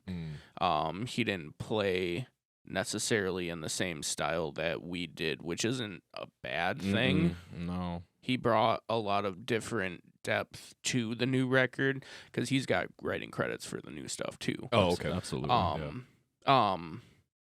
But when we were on the search for a guy, we were like, we just don't want to do this again. Yeah. So we actually hung out with him like 2 or 3 times before we actually brought him in to play a fucking note. Yeah. That's always such a challenge. Like, cool, you can play the shit, but can we hang? Yeah. Like, are you a fucking weirdo? You want to talk about weird shit? Are you Do just you gonna say weird shit to people? Oh, yeah. Like, you know are you what just I going mean? to be chilling in the back of the venue until we are playing? Or, like, what do you do? Yeah. Yeah. Like, can you hang out with other bands, too, and not be a fucking dickbag? Yeah. And, like, be weird and offensive and Right. say some off-the-wall fucking shit that nobody wants to hear? Yeah. Luckily, he's not like that thing. Yeah. I mean, it's a fine line, because you're just like, dude, you're talented, but Yeah. who the fuck can stomach hanging out with you? That's why they're so talented. Yeah. Yeah. Because they don't have to have real conversations. Right. So, yeah, but he's solid, and I foresee a lot of improvement in the writing department with him too. I think he's going to bring some really interesting stuff once we get back around to it, and we will follow up a lot faster this time too. Yeah, we already have a process in hand that we're going to be trying to do, because I recently upgraded my whole PC setup, and so I'm taking my old one, throwing it in the practice space, and then I'm just going to do all the tracking there, and just like we can have quality demoing just in our basement. And like we were able to kind of do that before, but I'm not going to lie, and if Josh ever listens to this, Josh's program is fucked that he uses for recording. It's on like a Windows XP. Oh, Jesus. Computer. Yeah, I think my old Nintendo GameCube runs more efficiently. It's so, and he was in charge of controlling that, because I was like, I have no fucking clue how you are working any of this garbage software. Yeah. But okay. Yeah. So this time around, just gonna throw my old PC in there, use Reaper, easy peasy. Yeah, for sure. And he has a good console. He has like actual drum mics and everything, so we can pop it right up into my PC there. So. That helps a lot when you're writing, and it sounds cool that day too. Yeah. People are out when I play in bands where they're like, well, you want to fucking change that? And I'm just like, yeah, we have to change that because I have to listen to it a few times. It's cool when you're in the room sometimes, right? You're like, it's fucking sweet what we did, and then you listen to it, you're back like, it's not really as cool as what I thought it was. Definitely has happened to us quite a few times. We're like, so it's good to get that feedback and be able to record those practices, especially when you're writing, because you just need to think about those things, or you're like, that's cool, but it needs a little bit something else, And that process is important too, so that way you don't fully flesh out a song, and then down the line you're like, well, this sucks. Stuck with it. Yeah, for sure. So it's gonna be a lot better of a writing process and quicker this time too. So tell me, I'm just curious about the name, because you said it started off as something else. Now, was Recorruptor the name that came after when Dustin was still in the band? Was that kind of still his idea then, or what? Yeah, so it started off as Rotting Inside. Yeah. And then he just didn't like the name anymore. No, it wasn't that. He that. found another band across seas that had the same name. Oh. Yeah, it's challenging nowadays. Well, yeah, and what's wild though is that Recorruptor wasn't taken. Right. Yeah, of all the things. Well, that's the thing too. When he told me he was changing that name to Recorruptor, I was like, I don't know what that means. Like, what does that mean? He was like, I don't care. It sounds cool, and nobody has it. That's fair enough. Yeah. Okay. Well, You're like, all right. Well, If anything, it stands out. You don't really forget that one. You know what I mean? Yeah. And it's also spelled wrong too. So people, it's metal instead of ER, it's OR. So yeah, I had such a bitch of a time. That's correct. That's not spelled wrong, buddy. What? Corruptor is spelled with an O. Yeah. I'm just Don't challenge me on this. Challenging. What is a corruptor? I don't know. Corruptor. Figure it out. And then a one that Recorruptor. one that corrupts, and you're getting corrupted again, Twice. baby. That's double the corruption for you. Yeah. I'm being re-corrupted. Yeah. You weren't corrupted enough. It's a Joe Biden type. Yeah. Oh, zing. Oh, okay. Clint, we're both right. Oh, so both right. Yeah. No, I'm not accepting that. Okay, talk to Merriam-Webster dictionary then. So it's spelled. It's less common with the OR. Okay, But sometimes it it's is one of those weird. it is technically correct. But it's less common with the OR. Corruptor is formed within English by derivation. I don't know what that word means. It doesn't matter. It also, Well, sometimes there's just British spelling. I don't know. of words, Is it okay in Scrabble? Then we can use it. yeah. Well, house rules. Yeah, yeah. You're like OR. Like nope, Yeah. nope. I'm not man enough to admit that I'm wrong. So Not on camera either. not. Listen. You want a vocalist in your band? Yeah. It's spelled wrong, motherfucker. Well, I'm glad we So- all learned something new. I have still a whole lot of questions for you guys, if you don't mind. You still Absolutely. got some time. I know you drove all dude. this way, and I No, appreciate you we taking got the all time. the time So in the world. Sunday, not in church, so You're not I you're had not some- getting re-corrupted. I had to miss church for this shit. This is we, the church. Yeah, Oh I my was gonna say we are at church, my man. Yeah. So let's go back a little bit. I'd like to take it all the way back. So I always like to ask this question because it's interesting. I know Nick and I have shared, our story and path on this show about how we got into extreme metal and what is, it's always like a build. But I always ask this when I have a few guys from the band. I don't usually ask it when there's 4 guys sitting here because it would just take It'd forever. take a long time. Yeah, it's like, Yeah. okay, fucking let's get on with it. But since Right. it's just both you fellows here, I'd like to kind of know what got you into extreme metal, like how that whole process went, because you guys are an extreme metal band. You're on an extreme metal podcast, and that's what we fucking represent here at the Metal Maniacs. That's what we talk about. So it takes a certain amount of certain person to be into extreme metal, right? Yeah. You know, there's It's more. not a money more- making one. No, it's and not a girl getting one. Even though- I don't know, man. Should have stuck with the Ben Sevenfold covers. You know? Easy. Yeah. Woo. So and the good thing about that too is that we've been best friends for the longest time. Nice. Yeah. That So helps. our journey in metal is synonymous for the most part. But what was it? 8th grade Yeah. science. Yep. That's when we met. And not technically. Yeah, we were. So if you want to go way back, Tell us whatever you got to All tell right, us. well, All man. right. Clint and I were Doug and Jody Franklin.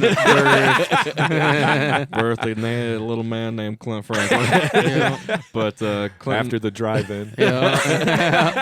Clint and I were in 2nd grade together and had the same class. And he was a big fan of Super Mario, and I was a big fan of Kirby. And we drew and made comics together. Nice. So In we- 2nd grade. In 2nd grade, and then we had a Tell them how it ended. Tell them how it ended, asshole. We had a disagreement about like what Kirby should do or something like that, or Mario. I don't remember. And so we just were like, pretty much in child's terms, fuck you. Oh, yeah, I'm we're gonna not go my friends. own way, and Kirby's coming with me. If I'm gonna recall anything correctly about how we are, I probably got really mad at you, and you're probably just like, oh, well, I guess I'm just gonna keep drawing. Probably. And but then so that Kirby and Super Mario fight, we weren't good friends for a long time until 8th grade when we kind of reconnected over music. And then it was 8th grade science class, and we just like sat next to each other and just talked a whole bunch of like classic rock and all that shit. And Well, we'd known each other a little bit because it was a small school. yeah. Oh, So okay. everybody Yeah. knew everybody. I think our class at graduating It was like with the foreign 90. exchange students was like 85. Yeah. No shit. Yeah. So, it Wow. was a small school. So we'd always know each other in 7th grade. I remember you sat behind me in English class, and Good I memory. always got mad at him because he'd always whip out his Game Boy behind me, and Oh, I could hear it while I was trying to focus, and I was like, "Dude, put that fucking thing away." And he's like, I gotta get Kirby, man. no. I gotta get him to the right spot. "I'm not gonna do that." But then 8th grade science, we sat next to each other. He organized us all alphabetically. Mm-hmm. And I was like, oh, there's that kid that plays the fucking Game Boy all the time. That's right.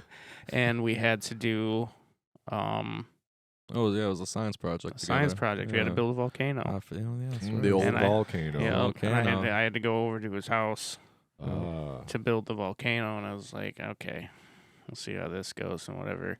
And it was, it was obviously a shit ton of fun. And he Yeah. was goofy It's and a good whatever. time. And I was goofy. And Yeah. So we had kind of gotten connected that way, and then figured out that we'd both like the same rock bands and whatnot, because my dad raised me on AC/DC and Yeah. Queen, Van Halen. Oh, My mom's an old school rocker too. She saw AC/DC at Boston, Ozzy a number of times, and Maiden and shit. Maiden. Yeah. And so like I Nice. grew up with that kind of background too. Yeah. And so we kind of meshed, and then Mhm, you got a so- guitar for Christmas that year. No, that's not No. correct. Okay. Sorry, I'm telling your history wrong. I got a bass. Oh, that's right. I got a bass. Oh. That was my first thing. Because my parents had gotten my sister a guitar and was putting her through lessons and whatnot. And off of a whim, some of my other friends were just like, yeah, we should start a band and whatnot. And I was like, yeah, we should start a band. And I got a bass, and all the other guys were like, were you serious about that? Yeah. No, fuck no. All right. Dumb. Whatever. Okay, Yeah. guys. So I kind of like farted around with it a little bit, but never really did anything with it. My dad had a guitar that my mom got him for Christmas. Never played it at all. He wasn't ever musically inclined. But I got really hyped up on it. Mm-hmm. and started learning all the basic songs and whatnot. So once we got into that science class together and realized that we were both into the rock and metal stuff, I was still farting around on Dad's guitar, and Seth got his first guitar quickly after. Yeah, Okay. yeah, It it was my birthday, and Mom asked me what I wanted, and I was like, well, I want to play drums. She's like, that shit's too loud and too expensive. And she's like, we're going to go to Meyer and get you a guitar. I'm like, okay. So, Oh yeah, that Maestro SG. Yeah, the Maestro SG, yeah. Forgot about that one. Yep. Yo. So that's kind of how we connected at first. But as far as like metal goes, that same year, Mm-hmm. I got an iPod, and my buddy loaded it up with a bunch of music, Mm-hmm. and I just put it on shuffle to see what was on there, and the first thing I heard was Angel of Death by Slayer. Yeah. Yep. And it was game over. Yeah, and then we were hanging out in the auditorium, and Clint's like, dude, you gotta fucking hear this. And I was like, okay, yeah, I'll hear it. And as soon as I heard Tom Araya just do that high scream there, I was like, oh, fuck, dude. And then when you hear that iconic riff of Yeah.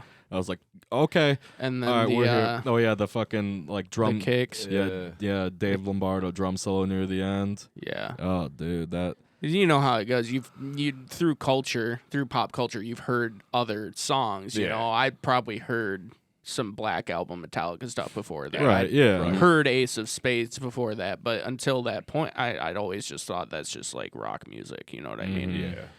Angel of Death, it was like, holy fuck, there's music like this. Yeah. Right. Wow. Mm-hmm. So. Yeah, no, that was You really need to find something new to you yeah.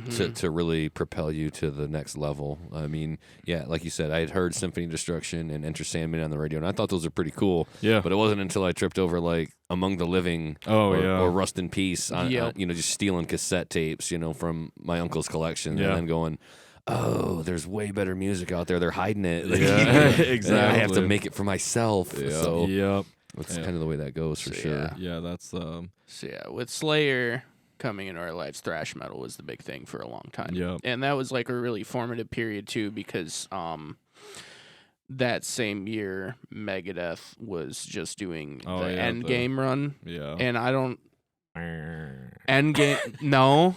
In my opinion, Endgame is one of the best albums they've ever released. It's not a question. It shreds. It's better than some of their other work. I'll I- give you that. Rust in Peace, Peace Sells, Endgame.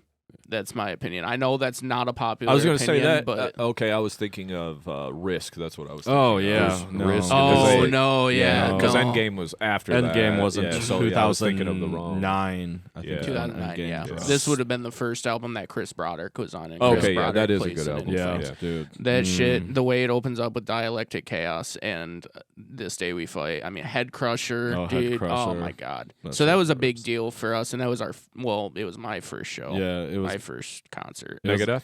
Megadeth, Machine Head, and Suicide Silence at the Orbit Room. Oh, yeah. nice. Yep. Yeah. Good lineup. Yep. So that was massive. Yeah, Megadeth, that was- Slayer, Metallica had just done Death Magnetic, so that was big for, young us. It Yep. was like when we had gotten into that kind of music, it was like, okay, we know that these are old guys. Yeah. You know what I mean? Yeah. And Metallica, their newest thing was Saint Anger. Oh yeah. So we were like, okay, they're never gonna sound like that old stuff. Yeah. we missed it. But so. then, they started getting thrashy again on Yeah. Death Magnetic, and Megadeth did the Endgame. Slayer did World Pain and Blood. Oh yeah. So they were Anthrax coming had back Worship. around when you guys were getting into it. Exactly. We lived through the fallout before that, and that's why we Yeah. had the whole episode about new metal, because Oh, that was yeah. kind of the thing that was, Yeah. we were into the Death, the Carcass, At the Gates. That was all the shit that we were into, the early Right. Metallica, Megadeth, Slayer, stuff like that. And then everything just kind of fucking took a nosedive. We're just Yeah. like, what the fuck is going on? The new metal was big. And those bands were just putting out some shite during that time. Yeah, just right. like, what the fuck? So you guys were coming out right after the build Yep. back up. When Yeah, we what got. I always say, fucking, and there's been people that called me all kinds of names, but like when Slipknot came on and they fucking started doing stuff, and then you start getting the deathcore bands and the Kill Switches and the Lamb of Gods, and Yep. then the Megadeth and Metallica start getting heavy again. You Yep. know, Yep. that was kind of the whole resurgence of Yeah. metal. You know? Yeah. Absolutely. No, we definitely got lucky with where we came into it Yeah. too. Mhm. because like that whole new wave of American heavy metal had started a little bit before our time, but when we were coming into it, I feel like was maybe not their strongest, but that was when when all those bigger bands were at their peak. Yeah. Lamb of God was so important for us, and Yep. Shadows Fall, we'd played with Shadows Fall, and that was a big deal Lucky you. for us. Yeah, that was really cool. Kill Switch was a big one for us too. Yeah, Kill Switch I was always kind of iffy on. Their I like live their shows are sick, but I never listened to them ever. Their first one with Jesse Leach Yeah. was super I'm important a to me. huge Kill Switch fan. Yeah, I just think he can do no wrong. I love Times of Grace. I love Mhm. that Serpentine Dominion that he did with Yes. Corpse Corpse Grinder. That Grinder. shit's fucking so And, sweet. absolutely. I from a production standpoint, because I've always been a producer too, so just Yeah. knowing that he kind of did like all the instruments and produced it, and just like Yeah. I've always held him on the highest regard just because of that. Because their Mhm. albums, you listen to them and they just Oh, yeah. sound fucking Yeah, amazing. they like, sound you know, massive. They do. So, you know. and another thing too is that we also had the benefit of being getting into this music right when like Guitar Hero was at its popularity. yeah. So we got submersed in so many different styles of music because of that too. You Yeah. know, it was like, oh, I know that song because it's on the game. Let me Yep, check out yep. like everything fucking else Yeah. that they've ever done. Yeah, because all that remains. Yep. That Yeah, with Six. Yeah, yep. Mhm. So that was like a big one because that album right there. That's to me that's Oh, probably Fall their of best Ideals. shit. But like that, Yeah. that's a great album because there's some heavy shit on there Mhm. actually. You know. Well, at so- first, when we had gotten up on All That Remains, we didn't really like them that much, at all. But then I found out that Shannon Lucas had drummed on those, Yeah. couple First of couple records, ones and or whatever, I yeah. listened back to it, and I was like, oh, okay, this Yeah. is pretty cool. Well, basically after that one, to me they kind of just fell off. They kind Yeah. of went to that real corporate, almost like Kind of the same way that In metalcore. Flames did a Yeah, little bit. a little bit. Just Parkway the same. Drive. Yeah, kind of how you guys were talking earlier too, like just that cookie cutter. Like you don't want to do Yeah. that cookie cutter. It's verse chorus, then you have that Yeah. weird fucking lo-fi chorus thing going that it pops in, just like some of that Soil Work got in that Oh, time yeah. too. Just Yeah. like everything kind of sounded like that when Mhm. you Yeah, know, a little bit. Yeah. But I would say, I mean, throughout high school, that was pretty much the big stuff, was like the thrash and the Yeah. new wave American heavy metal. We never really like got into deathcore too heavy, aside from like Whitechapel and Yeah. Suicide like, This Is Silence. Exile kind of Yeah. era, Whitechapel. And even still for me, that was a little later. Seth was always a lot more open minded about the aggression Yeah, in those early days than I I was. think actually my opening to death metal was Cannibal Corpse. okay, Yeah. And it was actually my buddy showed me the Frantic Disembowelment instrumental playthrough, and I was watching. I was like, "Oh my god, Mm-hmm. how are they?" And I still ask, "How are they playing that?" right. That song is insane. Because like even now, after playing guitar for years, I'm like looking at the tabs for that, and just I was like, "There's no goddamn way Yeah. that this is actually possible." But I've seen them play it. Yeah, Mm-hmm. yeah. So Yes. like when we were and that was about the time when we had first started our old band, and like the extent of my death metal was like a little bit of Black Dahlia. Okay. You know what I mean? Yeah, I knew Leprosy by Death. yeah. I never really dug too much further, but also at that time I thought that was just heavier thrash. You know, and I didn't Sure. know what death metal was. Yeah. You know what I Mhm. mean? Like, especially because I didn't listen to the later records by Death to really Yeah, know. and it's Oh, two yeah. different bands. I mean, Yeah. Yeah, All- right. It's all not great. the same band. All Yeah. great. Yeah, But all yeah, great. but definitely and, different. Yeah. And Death has always been a little different because it just was heavier thrash. Because there wasn't It like was. the grind that Cannibal Corpse was throwing Yeah. down or Morbid Angel. You know, Yeah. they just had thrash beats. Exactly. So when you heard Yep. Leprosy or anything before that, it was. Yeah. There wasn't a whole lot of technicality, or Yeah. they're a little different kind of death yeah, metal. I- Almost, Exactly. I I- think it's always important to mention that duality between like Death and Morbid Angel, because Morbid Oh, Angel yeah. was so much more, especially by Blessed Are the Sick, we're so Mhm. much Oh yeah.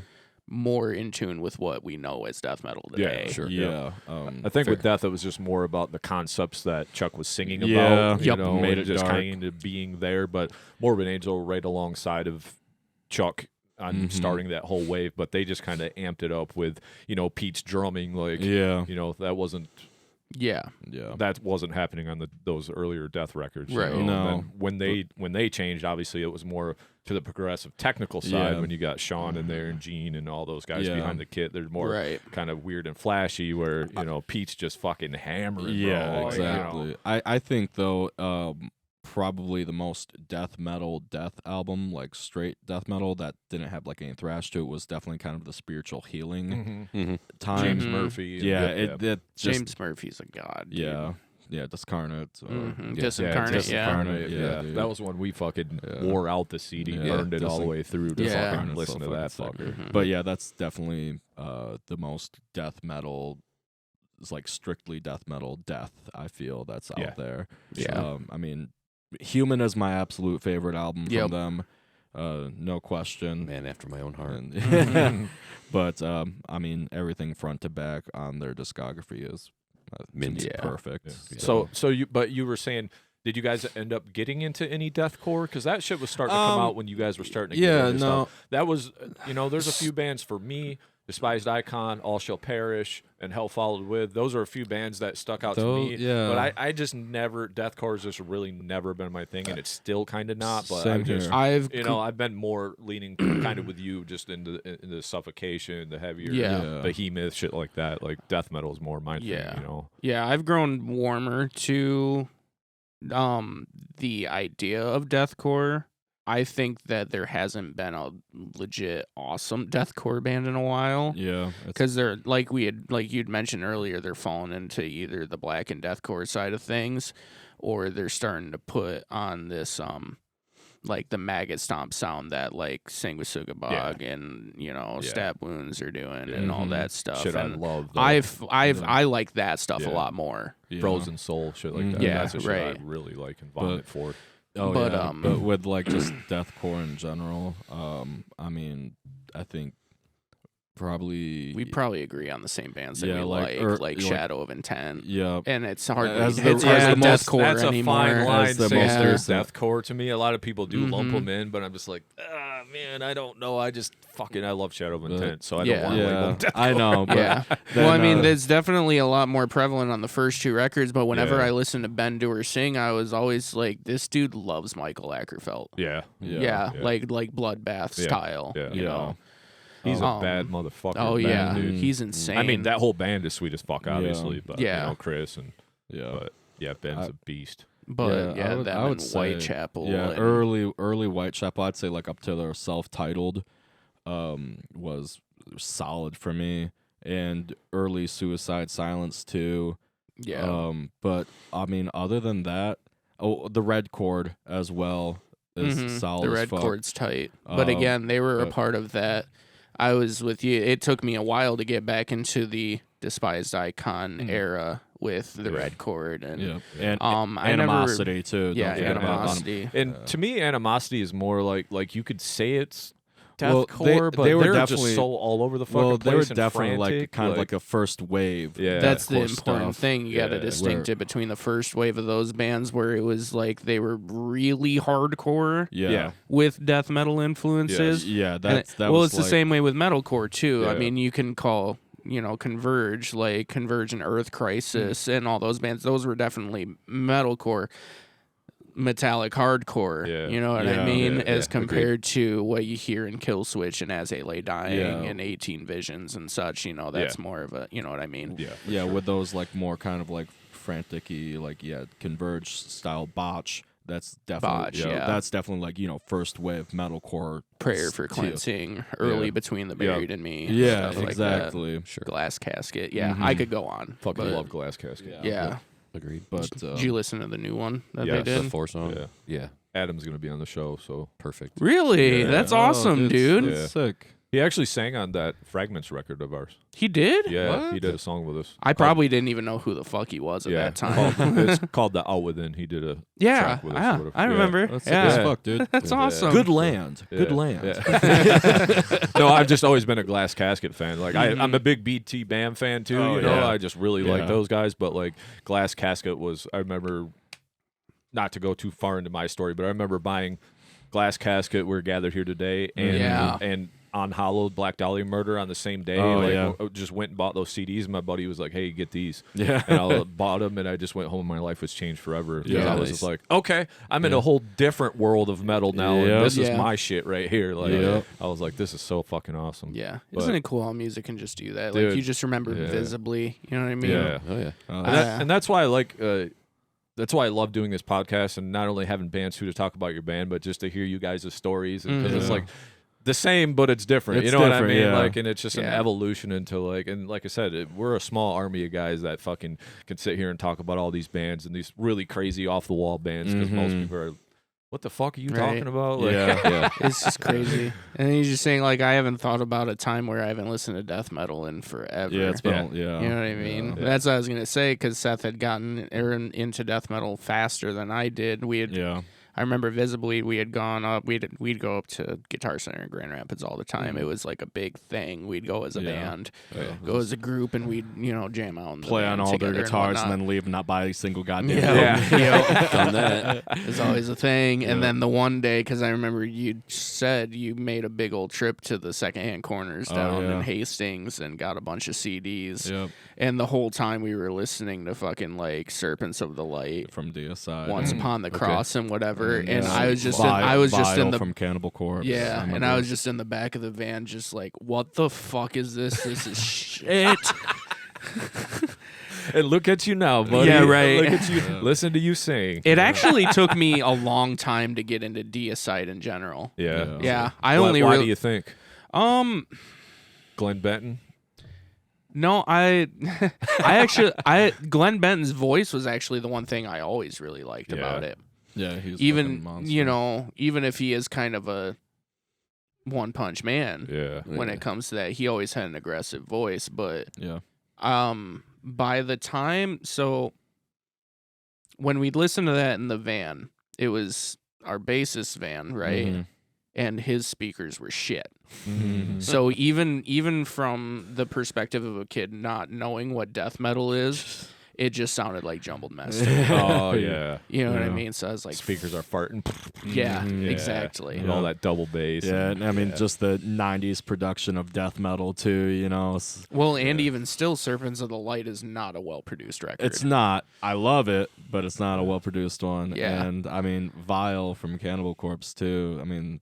I like the production It's fine one. production, but, I mean, if you're putting it through, like, shit speakers, dude, it's going to be, like, I don't know. It's a downhill battle right there. Buddy. Right. So by the time that I finally did get into death metal, it was so fast. Yeah. Like once it finally clicked in my brain, it was like I gotta find everything. And by that time, I was so ingrained in death metal, I kind of listened back to Deicide, and I was like, "This isn't really that special." Yeah. You know what I mean? I can see how that when you're spoiled with so many other things. Yeah. When you're first getting started on it, then it's like, all right, this is fucking sweet. But if you've already been spoiled by other bands before, then you're like, listen to it. It's like, okay. Yeah, you hear like Black Dahlia, Arcspire, Suffocation, or stuff like that. If and you go back to Deicide and you're like, this is kind of run of the mill. Like, if you hear like Dechristianized from fucking Vital Remains with like Glenn Benton on there, you're like, whoa, he can be on this. Yeah. But he's also on Deicide. Yeah. I have that record right over there. I just thought his vocals were always kind of mixed a little high on that. Like, that's kind of what I like. But about that's it, just though. me being fucking picky, whatever. That's what Icons of Evil too. But I love Deicide now. Yeah. There's a lot of Deicide I do like. I think people like to shit on them and shit on whatever. But like I heard some of their newer shit and I thought it was good. So we joke about like how many fucking songs can you sing about Satan? Though, you know what I mean? You got to switch it up once in a while, right? But all of them, like 15 records full of them. Just... No, you're not wrong. You're not wrong. That being said, I think it was a relativity thing that really made me appreciate that, because it's like, like I had said, once I had finally like stepped back and listened to Deicide at that time, I was like, I don't really appreciate this for what it is, because I've already found all this other stuff. But then later on in life, you kind of get that relativity. It's like, well, what if I was there when it was new? Yeah. Yeah, it's like, okay, these lyrics are fucking evil. And Josh opened our eyes to that too, as well, with like some like older death metal that we were just kind of like whatever about. Like, it's fine. He's like, yeah, but like imagine going to the store when this first came out and seeing it, picking it up, not knowing what the fuck it is, and jamming it. Yeah. And we're like, okay, through that perspective, that totally makes sense of why you fucking love the shit out of this right now. And that's what I did with the At the Gates. I remember being in I remember where I was, and I bought At the Gates Slaughter of the Soul at the record store. Didn't know anything about At the Gates.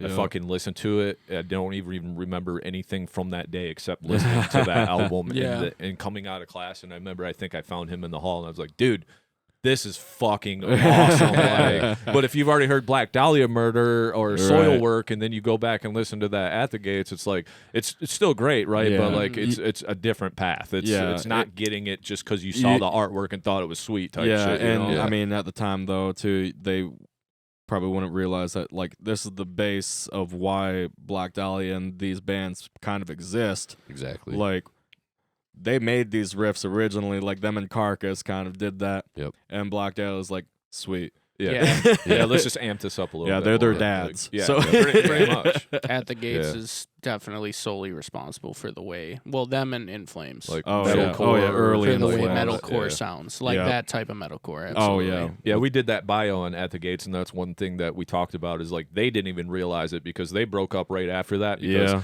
like their whole story was hell, all these tours and all this stuff, and they were just like, dude, this is just not it. Yeah. And now they come back, and now they're making all this money because they realize what an impact that record made when they were like on hiatus and done, and now they're like, oh shit, now we can make money off this shit and have successful tours. Like, maybe we should everybody have a band realized again. how fucking sweet that album was. So Absolutely. Agreed. all right, so let's get back a little bit into more Recorruptor before we wrap it up here. I still got some questions for you guys. I actually had a guy hit me up that listens to our show a lot, and he's like, I've been listening to a lot of Recorruptor. He's like, can you please ask them about guitar tone, tunings, cabs, stuff like that. So can you tell me a little bit about Hit us that? with the gearhead talk. Yeah. Little gear shit. He's gonna Nerd be shit. He's gonna be disappointed because I don't give a fuck about gear. No, man, it's just I'm just fucking around. But I He mean, does. some people I do. But I don't know. I'm the same way, dude. People would be like, "This is an R4, blah blah." I'm just like, dude, does it sound cool? Like, can we fucking make some tunes out of it? Like, it I really am plays- that way. Like, even as a producer and recording stuff, I'm like, you can name all those mics and cabs and shit. Like, does it sound cool or not? I don't know. Let's make it simple, stupid. So, with our tuning for Blood Moon, that was all drop B tuning with the exception of Sepulchre of Shadows, which that was G sharp standard, which is what we play in now. Okay, down there. Yeah. And 6-string, 7. 6-string for all Blood Moon for the drop B, but 7-string for the G sharp standard stuff, which is what all of Funeral Corridor is, except for Forever in Exile, where that G sharp is dropped down to an F sharp, and so it's a drop F sharp tuning. And that and Malediction are the only two that are in that drop F sharp tuning. The rest of it is in C sharp standard. Oh well, shit. Except Dark Behemoth Rising. That was weird. Man. That was like an octave tuning. So it was like F sharp, F sharp. So it was like something Dustin was toying around with at the time. It was cool and kind of worked for the song, but never ever again are we gonna do that. Yeah. For cabs, we just use Mesa cabs. They had got the V30s in them, and they just always sound monstrous and such a sick tone through them. For Blood Moon, that was recorded on a 5150, kind of jacked up 5150 actually, with the 4x12 Mesa cab on there. You mix some Kemper in with that too? I think not in Blood Moon, but in Funeral, I'm sorry, yeah. I'm sorry, got ahead of myself. No, you're good, man. Yeah, and Funeral, then that's what we mix did. some Kemper in there because I remember Michael, saying that to me or whatever. Yep. Just so we can kind of get some of that solid-ish state kind of clanky sound in there to kind of work with the old school style stuff. What was more of the question? So like, what kind of? I guess what he just wanted to know, like your guitar tone in general. So what cab do you use live then? I use head. I use Kemper head, but Kemper head. I run a Dave Davidson profile actually through there. Okay. Revocation for those of you that don't know. Yeah. STL tone, or is it a? It's God, what the hell is it? It's like a, I think it is a 5150 profile that he profiled for this release, but there was like a couple different tones and amps in there as well. But that's the main one that I use. All of Blood Moon was recorded with a Kiesel Vader that had the Kiesel pickups in there, hand-wound pickups, and my guitar that I was using was a fucking $300 Schecter. So it worked. And then for funeral, I used my Kiesel, which had the Fishman's fluences in there. And then for this new one, I'm using a Dave Davidson signature. Nice. Jackson Warrior. And it has the Imperial pickups in there, and they sound pretty fucking gnarly. And we are going to be... So, we recorded a digital amp, but then we reamp it, and it's going to be with a 5150 with a Plumes Earthquaker through there. And then a nice noise gate, and we did a tone test with it, and it sounds fucking massive and just visceral sounding. Yeah. And then we're using the Mesa for the cab on there as well, just because it's B30s, so they're standard, and they just always sound good. I think the B30s are great. Yeah. All right, cool. Well, I don't want to keep you guys too much longer, but I do have a few more songs or questions for you. That's all right. You take as much time as you want, man. I know we talk a shit ton. Sorry. No, that's good. Dude. I appreciate, like I said, I appreciate you guys coming all this way. That's why I want to make it worth your while, For sure. So you guys don't practice. I got that. Yeah. Do you have an actual practice schedule? We do. Yeah. It's once a week, every Sunday. That's just the time that we all can usually get together well, except for recently, because every other weekend we've been in studio recording. Okay. Yeah. So, but we're going to be getting back onto our regular practicing schedule soon. Okay. So, yeah. What about touring? Is that something that you guys see yourself doing, or? Yeah, definitely. That's something that we are going to be doing. Unfortunately, with the timing of how everything happened, losing a guitarist, and we had to give up a couple opportunities, unfortunately. Oh, okay. And then along with time with the record as well and getting that recorded, so we're we gotta just make this priority, and finding somebody new a priority as well. We just know the new stuff's gonna go over a lot better, so we want to make sure that's ready for the road. Right. Yeah. And who knows? Maybe after this, I'll ask Clint here, see if we can let you hear one or two songs. They aren't mixed or anything. So How much money you got? Dude, we're already into you guys for 10 G's, man. Just by having you enough to get you on a tour. That's how much we owe you guys. Yeah, for real. So, I would talk a little bit about touring. So, where's the new album at? Where are we at with this thing? Because I know it's been a process. You guys went and recorded the drums. You said at Fractured Audio, right? I know Michael doesn't like to do a lot of live drums. He's more of because I know how they do their process when they came through. Yep. So I know Josh. You went to the studio. You guys go to the studio with them? Yeah. All right. Fuck yeah, that's awesome. Yeah, we all went, and just to throw in any ideas or be like, hey, let's do this instead, kind of a thing. But Josh did all of his drum tracking in November. 2 straight 12-hour days. Two straight 12-hour days. Goddamn machine, man. Mm-hmm. Boy can So crank 'em out. So you do like a scratch with a click or something? Is that kind of how that worked out? Yeah, okay. we went to pre-pro'd everything. we went this to time. Michael and pre-pro'd it beforehand. Professional. And then we took it to Tim, and just tracked drums with those, and worked out pretty well. Yeah. And then going to Michael's for guitars, and all the rhythm tracks, everything is already done. Okay. There. Clint has 2 more songs to do vocals on. Okay. And that was so nice. We decided this time around, because most of the time when people do the recording process, they'll go, guitars first. Bass.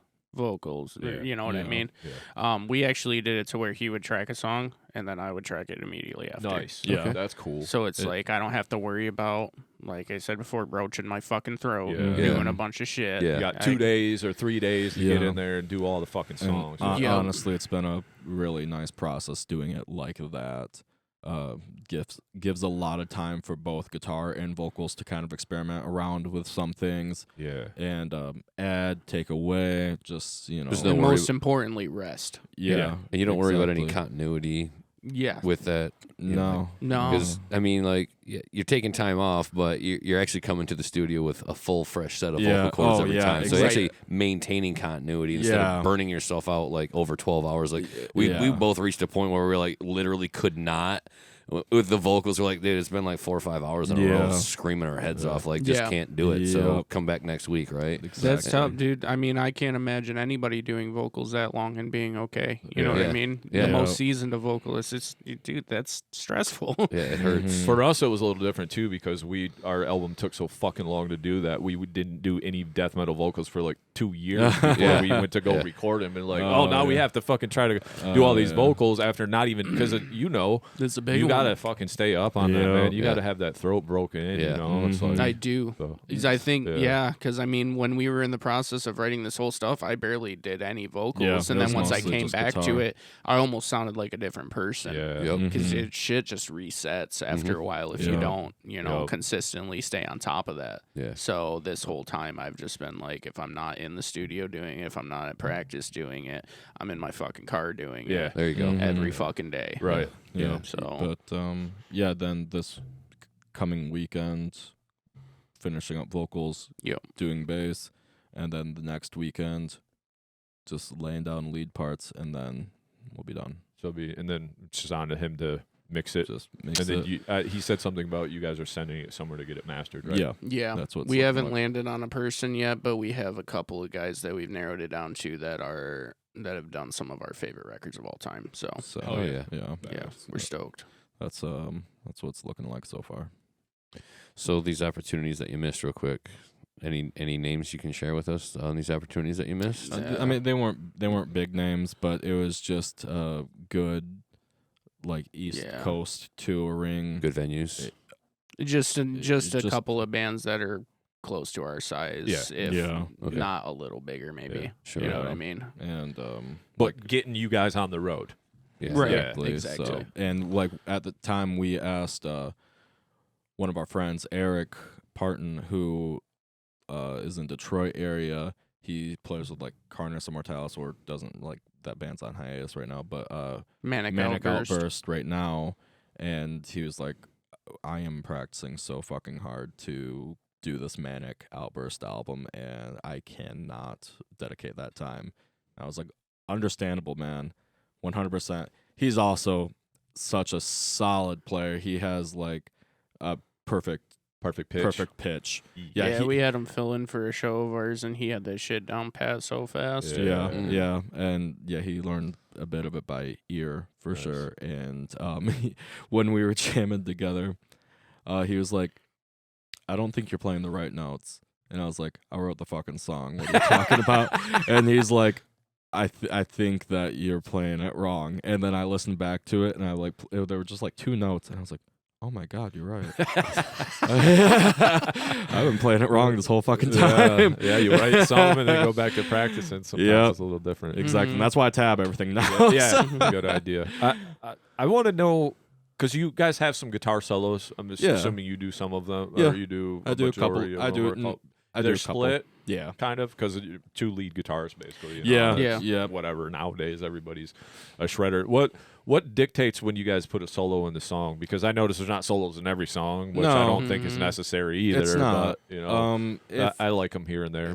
If the song kind of calls for it, so like, I mean, we got a basic structure of the song, and like even a couple on the new one, on the new album, I was like, Clint, do you have vocals right here? He's like, no. I'm like, oh, okay. Well, then we just kind of have this passage here, but nothing kind of really like a reason to have it, but there's not like a reason to cut it exactly, because it transitions well into this part when we put a lead down there. and or like some kind of atmospheric stuff in the background, one of the two. And like so it's pretty much if the song calls for it. Like we don't necessarily like write these parts saying like, okay, a solo's definitely gonna go there. But sometimes it's been that way. Sometimes it has been the that opening way. track of the new album, definitely. Oh yeah. I needed to have something like that, but most of the time it's born out of necessity to prevent me from being on every inch of the fucking song. Yeah, for sure. And just like, yeah, it's that's kind of how we say, hey, this should have a lead on here. We don't do it just to fucking do it. Pretty much, like it needs to have a reason to be there. So what influence does Michael have on you guys' music? Oh, big. he tries to pussy us up a little bit. No. Well, I just know he's like really in tune with the spaces in between with the production and stuff. So I just wondered because obviously there's a little bit more of that on Corridor than there was with Blood Moon. And I knew I knew that was little Michael probably in there with their saying, hey, let's kind of, you know, because there's like almost this clean passage on one of the songs with some extra stuff going on. So I just kind of wondered, is he even more influential on this record now with some of that stuff, or does he have an influence on what you guys are doing? He has a lot of good ideas. Yeah, like for sure. He's if we're being solid. completely honest, he probably has just as much right to a writing credit on this album as the rest of us do. Yeah. He's not going to get paid for it though. No. Welcome to metal. Yeah, he gets that. But like, you know, a lot of the things that happen on there happen because of, you know, his input. And the good thing about him too is that we don't come from the same styles of metal, you know what I mean? So it's so really nice the to have stuff fresh that ears. the stuff that he suggests, you know, is not going to be always something that we think about. And little outside the box. It kind of broadened how we sound in that regard too. And he's also down to earth enough to where we can be like, that's a bad idea. Or and then he's like, okay. Yeah, that sounds like him for sure. You know what I mean? Yeah, he's never like really just save that good idea for himself for later. He's like next vestigial. Like we're both like it's a really nice two-way street between us because he can be like, I don't like that riff in there like that. But the good thing about it too is that the way that we've grown as writers and the person that Michael is, 9 times out of 10 we're always, whenever a suggestion's made, we're always like, let's try it first. Let's see what it If it sounds works, like. then we'll push forward with it, and if it doesn't, then we'll just fucking chop it. We can spend like an hour or two on trying to figure out like what would sound better instead. And luckily we have that time to go in there and do that process. And like, I mean, well, shit with the Vault, dude, like It's a totally different song. Came out so fucking sweet. A song that we never thought about was going to be anything huge, and it's like one of our favorite songs. Now. Oh, yeah. He is a very talented individual. Yes. Like, absolutely. You know, when we had them on the show, like I said, we always go through the band stuff. You know, you're familiar with local bands, right? Like you see them or whatever, but like just to dive into their catalog and you really get to know what they're doing. You know, we're studying it and diving into their stuff. I was like, holy shit, this is some kind of different monster. These guys, you know, just and knowing that he's the backbone behind a lot. I mean, they're all super talented. You know, I've been friends with Mike forever. But he's very talented at what he does. So I'm very excited to see kind of the evolution of what everything you guys were talking about, and then his impact on it as well. Because especially probably you guys are more comfortable with him now since you already did the other record, and then just spending more time. You know how that goes. So but let's not get his ego too big. So fuck you, Michael. I was gonna say I listened. Put a squash on that right there. I was gonna say I listened to the podcast that you guys did with him a couple of weeks ago. Oh yeah. They had said that, funny. they had said the song that I'm on is the only song that I like from Vestigial, and that had me cracking up so hard. It's just true. So. Shit, no, it's not. No. So I got like 2 more questions for you guys. music's music, right? We're fucking infatuated with her, but I'd like to understand, like, what do you guys like to do outside of music? You know, I mean, we all like to wank it. Oh man, He's like, I'm a porn aficionado. Like, is there things you like to do besides music? I know that's probably the majority of your life: work, music, family, whatever. We're kind of all in that boat. But is there something that? Do you want me to go first? Do you want to? Okay, I guess I'll go. So, no. I just it's really having the time to do it, but I love to do claymation and just the stop motion animation too. Oh, fuck and awesome! Just gonna bring that to a Recorruptor video. Want to? Time, man, time fucking sucks. Yeah, Because doing that's time. Let me tell you, to get 2 seconds worth of footage, that's 24 frames, and that's 24 pictures and 24 different types of movements in there. So you're getting 2 seconds of footage for, I don't know, 3 hours of work. Yeah, kind of that deal. Yep. And that's the same thing too with I've been picking up a rotoscoping animation too, where you take like live footage and then you trace over it and draw it. And so, like, how the old Lord of the Rings movie was done, our Hobbit movie, just I love that rotoscope style shit. But I love animating and just painting and just making art in general.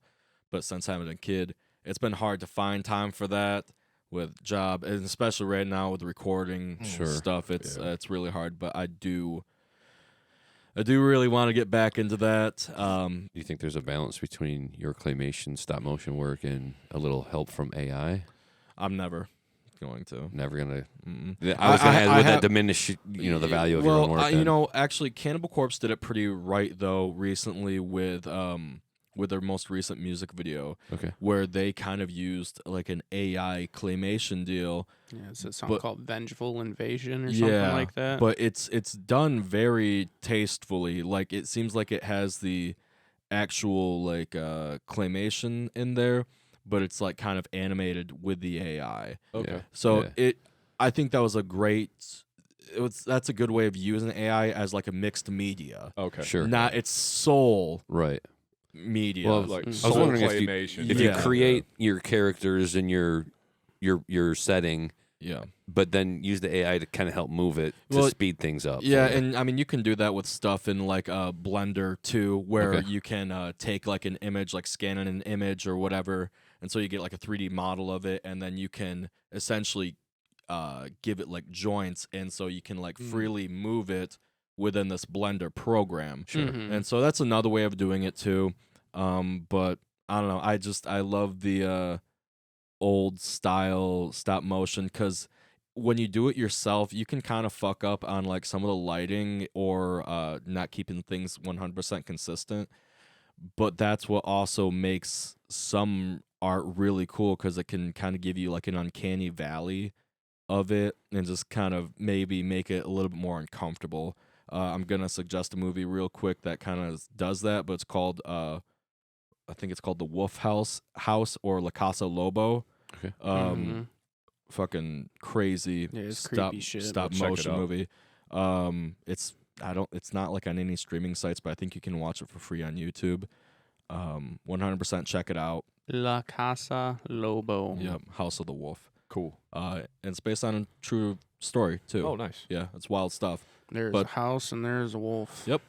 There you go. That's But the story. that's what I do outside of that. But right now, it's spending a lot of time with my kid, and which I love doing that too. That's the most important thing. I absolutely love him. So, and I'm sure you've heard a million times, and he knows because he's got a young daughter, but she's growing fast. My son's older, and then I have an 11-year-old, and I watched him grow very fast. So it's like, you do I know. Trust me, I cherish every moment that I can with That's way good to to hear. go, brother. I know that. I see the memories come up in the social media, and I just get wrecked emotionally, like to the point where God damn. I cannot watch like as they're learning to speak, right? Oh yeah. And then they're babbling. Now my daughter is just like onto like she reads you know, and it's just like very fluent.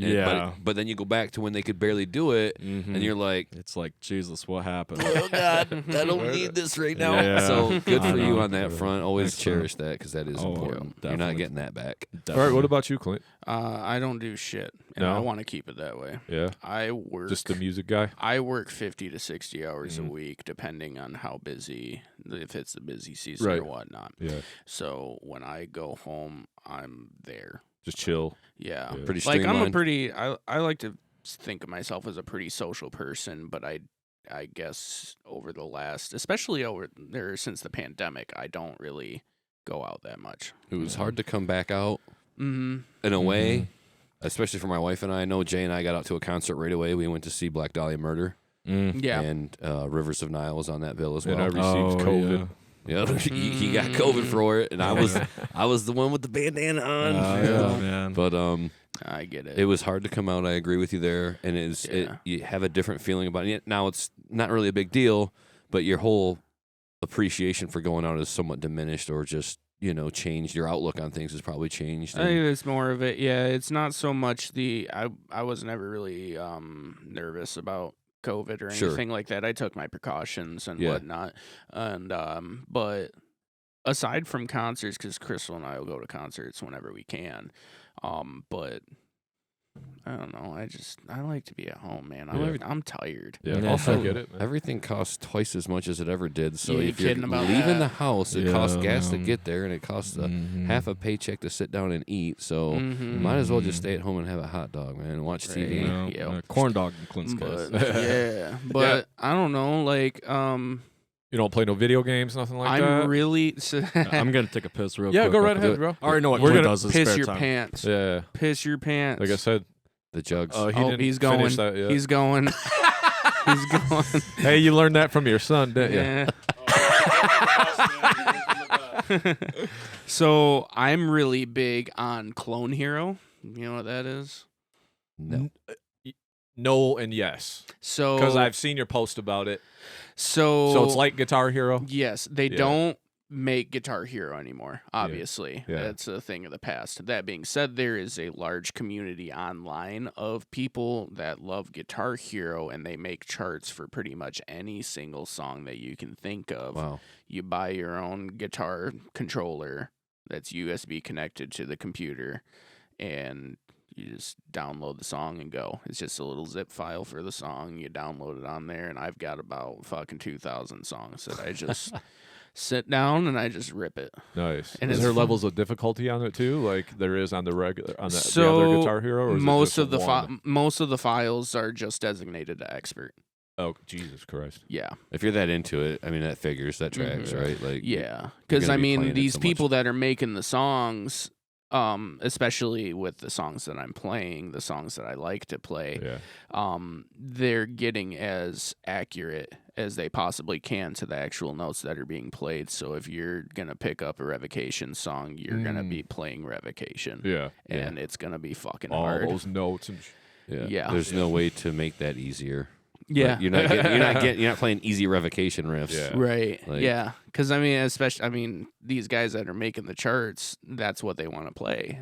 So I can't imagine they're going to want to waste time to make a medium, A hard, medium, easy, That makes Yeah. sense. blah blah blah. But yeah, no, I like to do a lot of that.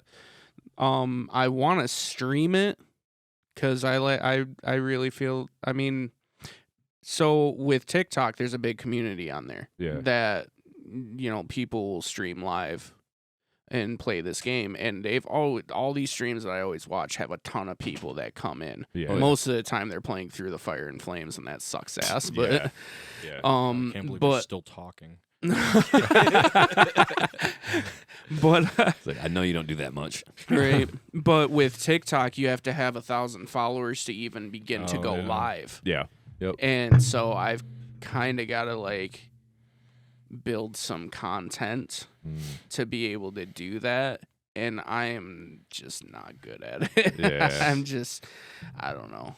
Like, I could if I really tried, but I don't know. Yeah, So- TikTok's weird because you almost need something that's like controversial just to get the Yeah. and it's like if that's not the type of that's not the type of podcast that we have. So like our Yeah. ones that like people latched onto are the ones that very strong opinions and people calling you names and stuff. It's just a little different. Like it's the singer one. Yeah, like people, you know, and then it's taken out of context, and it's like, dude, I don't make clips to make clips. I'm just taking clips out of the podcast. Right. So hopefully you go watch the fucking podcast and you see the whole conversation. So you see this, you know, minute of what we're talking about, and it just happened to go crazy. But it's like that's not the whole conversation. Then you got people like, what about Ronnie James Dio? It's like, dude, we're not fucking talking about Ronnie James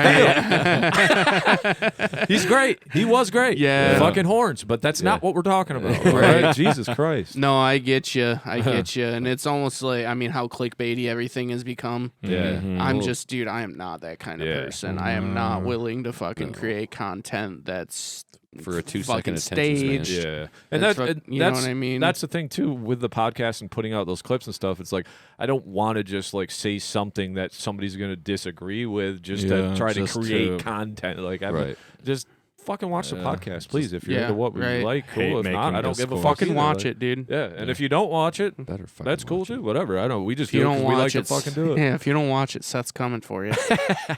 Fuck you. Look at him. Thanks, Seth. Appreciate that. But yeah, clone hero. Okay, cool.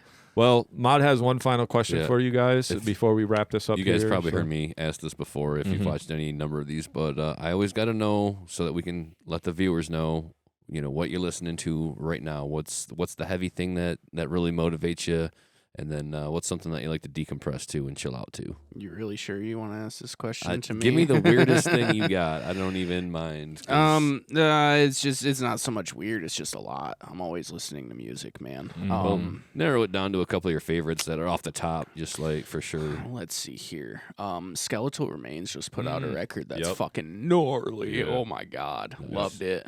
We listened to the new Aborted record on the way here. That is pretty good. I think the back half of it's a lot better than the first, in my opinion. Okay. Just keep that in mind when I get through it. Yeah, a lot more. A lot more of the death grind that I like from Aborted present on the latter half as compared to the first. I thought it was kind of interesting that they did a vocal feature on every single song. I personally think they could have benefited from just having about half of those myself. Not that anybody did necessarily bad. I just think it's a little overwhelming.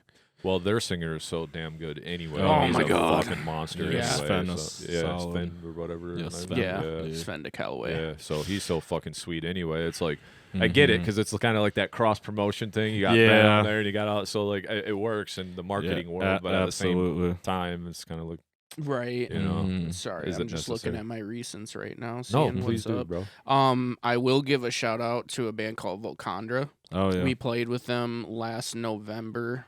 They were on tour with the Convalescents and whatnot. Did not expect, because I mean, we've known the Convalescents guys for a long time, so we know what they sound like, and we also know, you know, the type of bands that they tour with are a bit more in line with them. And Volcandra was like a fucking Dissection era melodic black metal kind of deal. Yeah.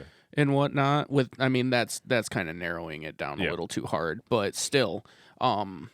Just blew my fucking mind. They're so good. Nice. From Tennessee or Kentucky, something. I think maybe Kentucky area. I don't know, somewhere in there. There is some black metal shit going on down there for sure. Yeah, but they just put out a new record called The Way of Ancients, and that's a good one. I haven't stopped listening. Is that to a 2024 release or yeah, like beginning of March? Okay, yeah. So very, very recent. Very nice. recent. I'm gonna add that to the list then too. Very good.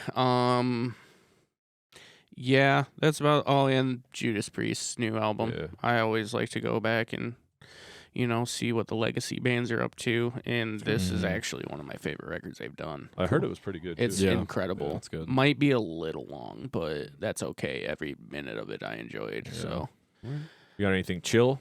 You listen to anything chill? chill is a fickle one for me. I don't really. Some people don't. It's fun. Yeah. Yeah, it's really like not. It doesn't fun, surprise man. me, especially in this day and age where it's like you only have enough time to listen to music. So listen to what you really like. Well, I think it's more or less. I'm always trying to draw inspiration. I know that there's kind of like both sides of the spectrum. There's people like me that are always trying to draw inspiration from, you know, to, you know, go towards your craft and whatnot. Yeah. And then there's people that absolutely hate listening to metal outside of, because they mostly bands that do it on a daily basis and are on tour. I remember Matt Honeycutt of Kubla Khan had posted recently. Somebody asked him what he'd been listening to and whatnot, and it was all just like pop shit. Yeah. And like, you know, like mellow stuff and whatnot. He's like, I'm fucking screaming my head off every single night. I don't want to go and back to my bus and keep listening to that kind of stuff. And that's fine. That makes a lot of sense. Yeah, I went to that Bleeding Through show, the Revival 20-year anniversary at the Crowfoot. Oh, yeah, I was there too, actually. Oh, was you? Yeah. Well, Walls of Jericho fucking ripped, dude. They so were so fucking good. sick. I've never seen them before. Me neither, but and dude, I they just were started, so fucking good. Dude, I just started, like, I listened to a few things beforehand, but they were hands down the best Live, fucking band that night. They fucking ruled. They sounded so good. They were so But sick. just, I remember after that, I was like, dude, I cannot listen to metal for 3 days after seeing, because I was there at the very beginning, and I was going upstairs, downstairs, watching all the bands, because there's only 5 bands, and all of a sudden they added 5 locals. Yeah, that's how that happens there. But, well, I'm going to that Chaos and Carnage with Cattle here. Decap, and it's the same thing. I was like, okay, that's just and then they're like added 5 locals, and I'm like, well, I guess I go get my money's worth and maybe talk to these guys too. Fucking Right. you know? That's cool. Usually Yeah. goes. But yeah, as far as chill stuff goes, it kind of like comes in phases. Like once in a while, I'll just like really attach to something, and then that's all I'm listening to for a while. I really like certain types of hip hop and rap, but not enough for me to go out there and be like, yeah, I love hip hop and rap. Mostly like the old stuff, and then any new artists that are actually doing something creative, in my opinion. Yeah. Sure. But I would never.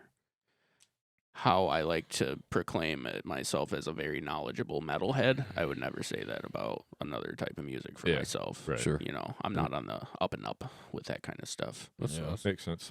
Yeah. What about you, Seth? Well, let's see. For heavier shit, I heard Michael on the Vestigial podcast talk about the new Vitriol album. Yeah, that one was fucking sweet. That one was So fucking abrasive. heavy. So I've been jamming that, and I mean, new Border, new Job for a Cowboy, new all of those. But About Kerry King, brother. Yeah. Comes out on my birthday. I'm so happy. Wish it go away. Sorry, Carrie. There's been a couple of new bands that I've discovered. Oh yeah, that one This- you were listening to on the way here. There's a sick Indian 2-piece band called Tetragrammaticide. Mm-hmm. They're like black and death metal, and their album that came out last year probably would have made it into my top 10 if I would have known about it from last year.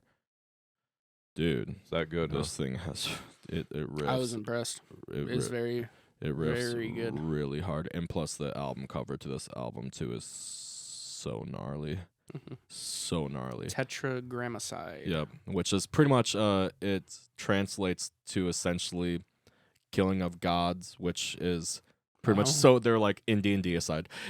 Indian deicide. Indian deicide. Lyrically. Yeah, lyrically, yeah, not musically, but they're super sick. And let's see, there was what was it? Oh, well, I mean, I'm gonna definitely be jamming the new Ulcerate when that comes out too. Can't 'cause wait. That's his shit right there. I So just got to fucking see him good. in Detroit. I wish. I know. I heard you talk about that too, and I And wish I would have went just, to that. yeah, Dude. locked I in know. on that one, so. Them with altars would have been such a sick show. Yeah. I I didn't know anything about Altars. altars is good. I was pretty cool with like what they brought to the stage and getting everything. It was like the show didn't really start to happen for me until they took the stage. Everything Yeah. prior to that was kind of like, what do we got? Some vocals or whatever here, and the sound wasn't necessarily too great. I was actually kind of worried even through the Altars set.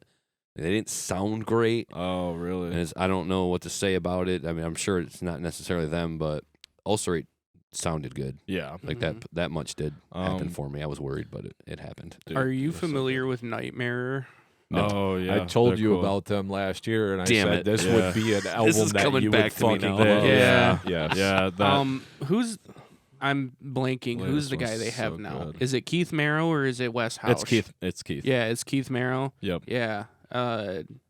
Yeah, Massively good it's guitar so player. fucking But yeah, good, he's dude. on the new album, and Yeah. it's I told fucking Nick, I said solid. this Yeah, is your band that you would like because Yeah. it was on one of the albums that I reviewed last year for you know I just listened to every album I can for like album of the year or whatever. Yeah, and that was one no, of them. that's I a was sick. like, I was like, this is all you, Nick, right here. You know, just that real open. You're just and, yeah, massive. Like Mega well, Mirror. you're Got it. just you were talking about the ulcerate thing, and it's not like perfectly in line with that, but But it's it's got all that definitely- dissonance in Yeah. it That- with some absolute. It's like to me, it's like ulcerate with like death metal Meshuggah. Okay. Yeah. I can definitely get with that. Yeah. That's a And good that's why I asked way these of putting it. questions. Yeah, it's super solid. Can I talk now, Clint? Yeah. What were you gonna say though? I actually did want to dial back on the chill thing. I did want to give Oh. a shout out to this band. I was asked to go judge the homegrown throwdown thing that Q106 in Lansing does. It's Okay. like a battle of the bands kind of type deal. Right. And at the end of the night, there was like this indie prog all rock band called Clipboards. Okay.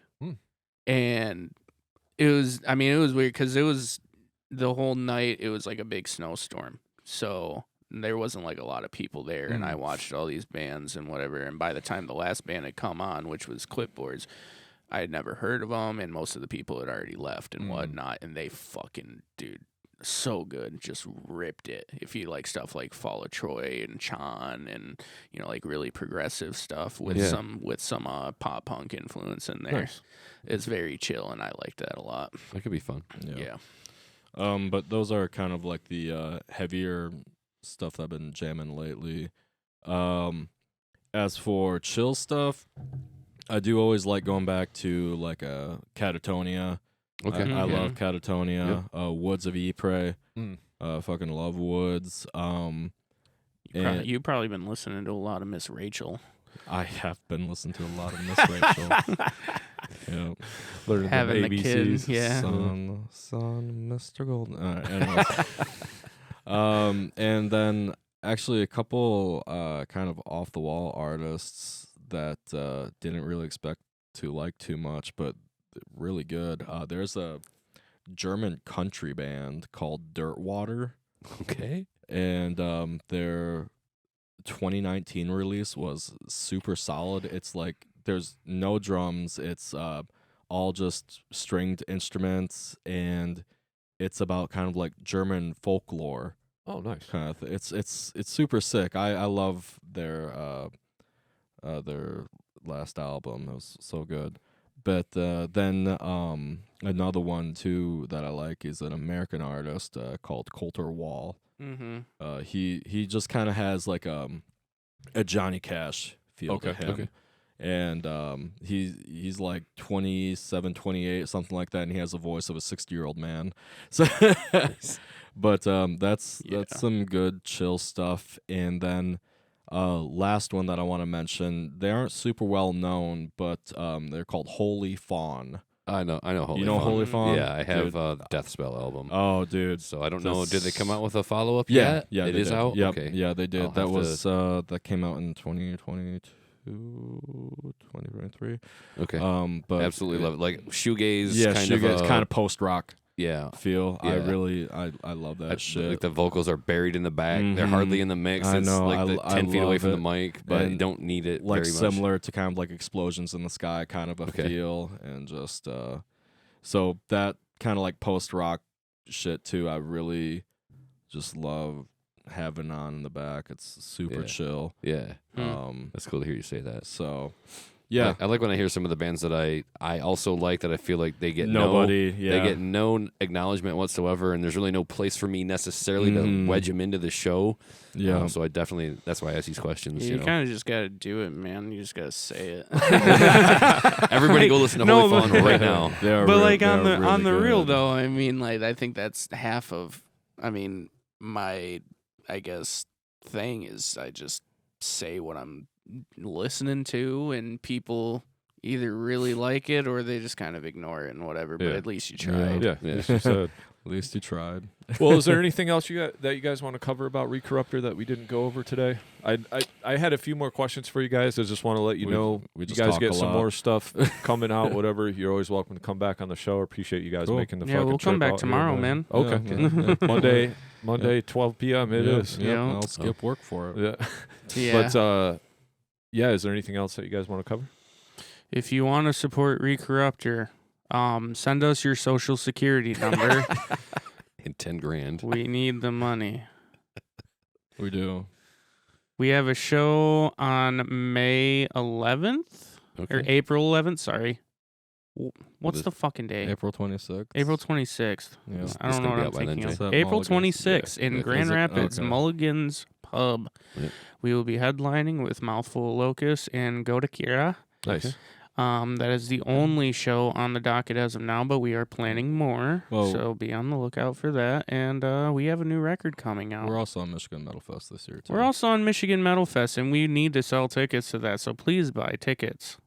Thanks. Well, okay. The April 26th, is that what I heard?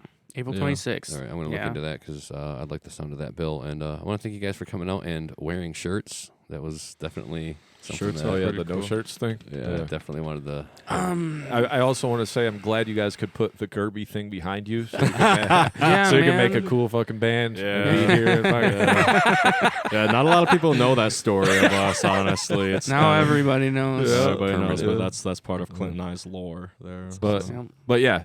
Thank you guys so much for fucking coming on the Metal Maniacs Podcast. Thanks for having us. Taking the trip all the way out here, and like I said, we'll hope to have you back on when you got some more shit coming up. Oh yeah, it'll be happening. Oh yeah, appreciate y'all. Much love. Keep it metal. Peace.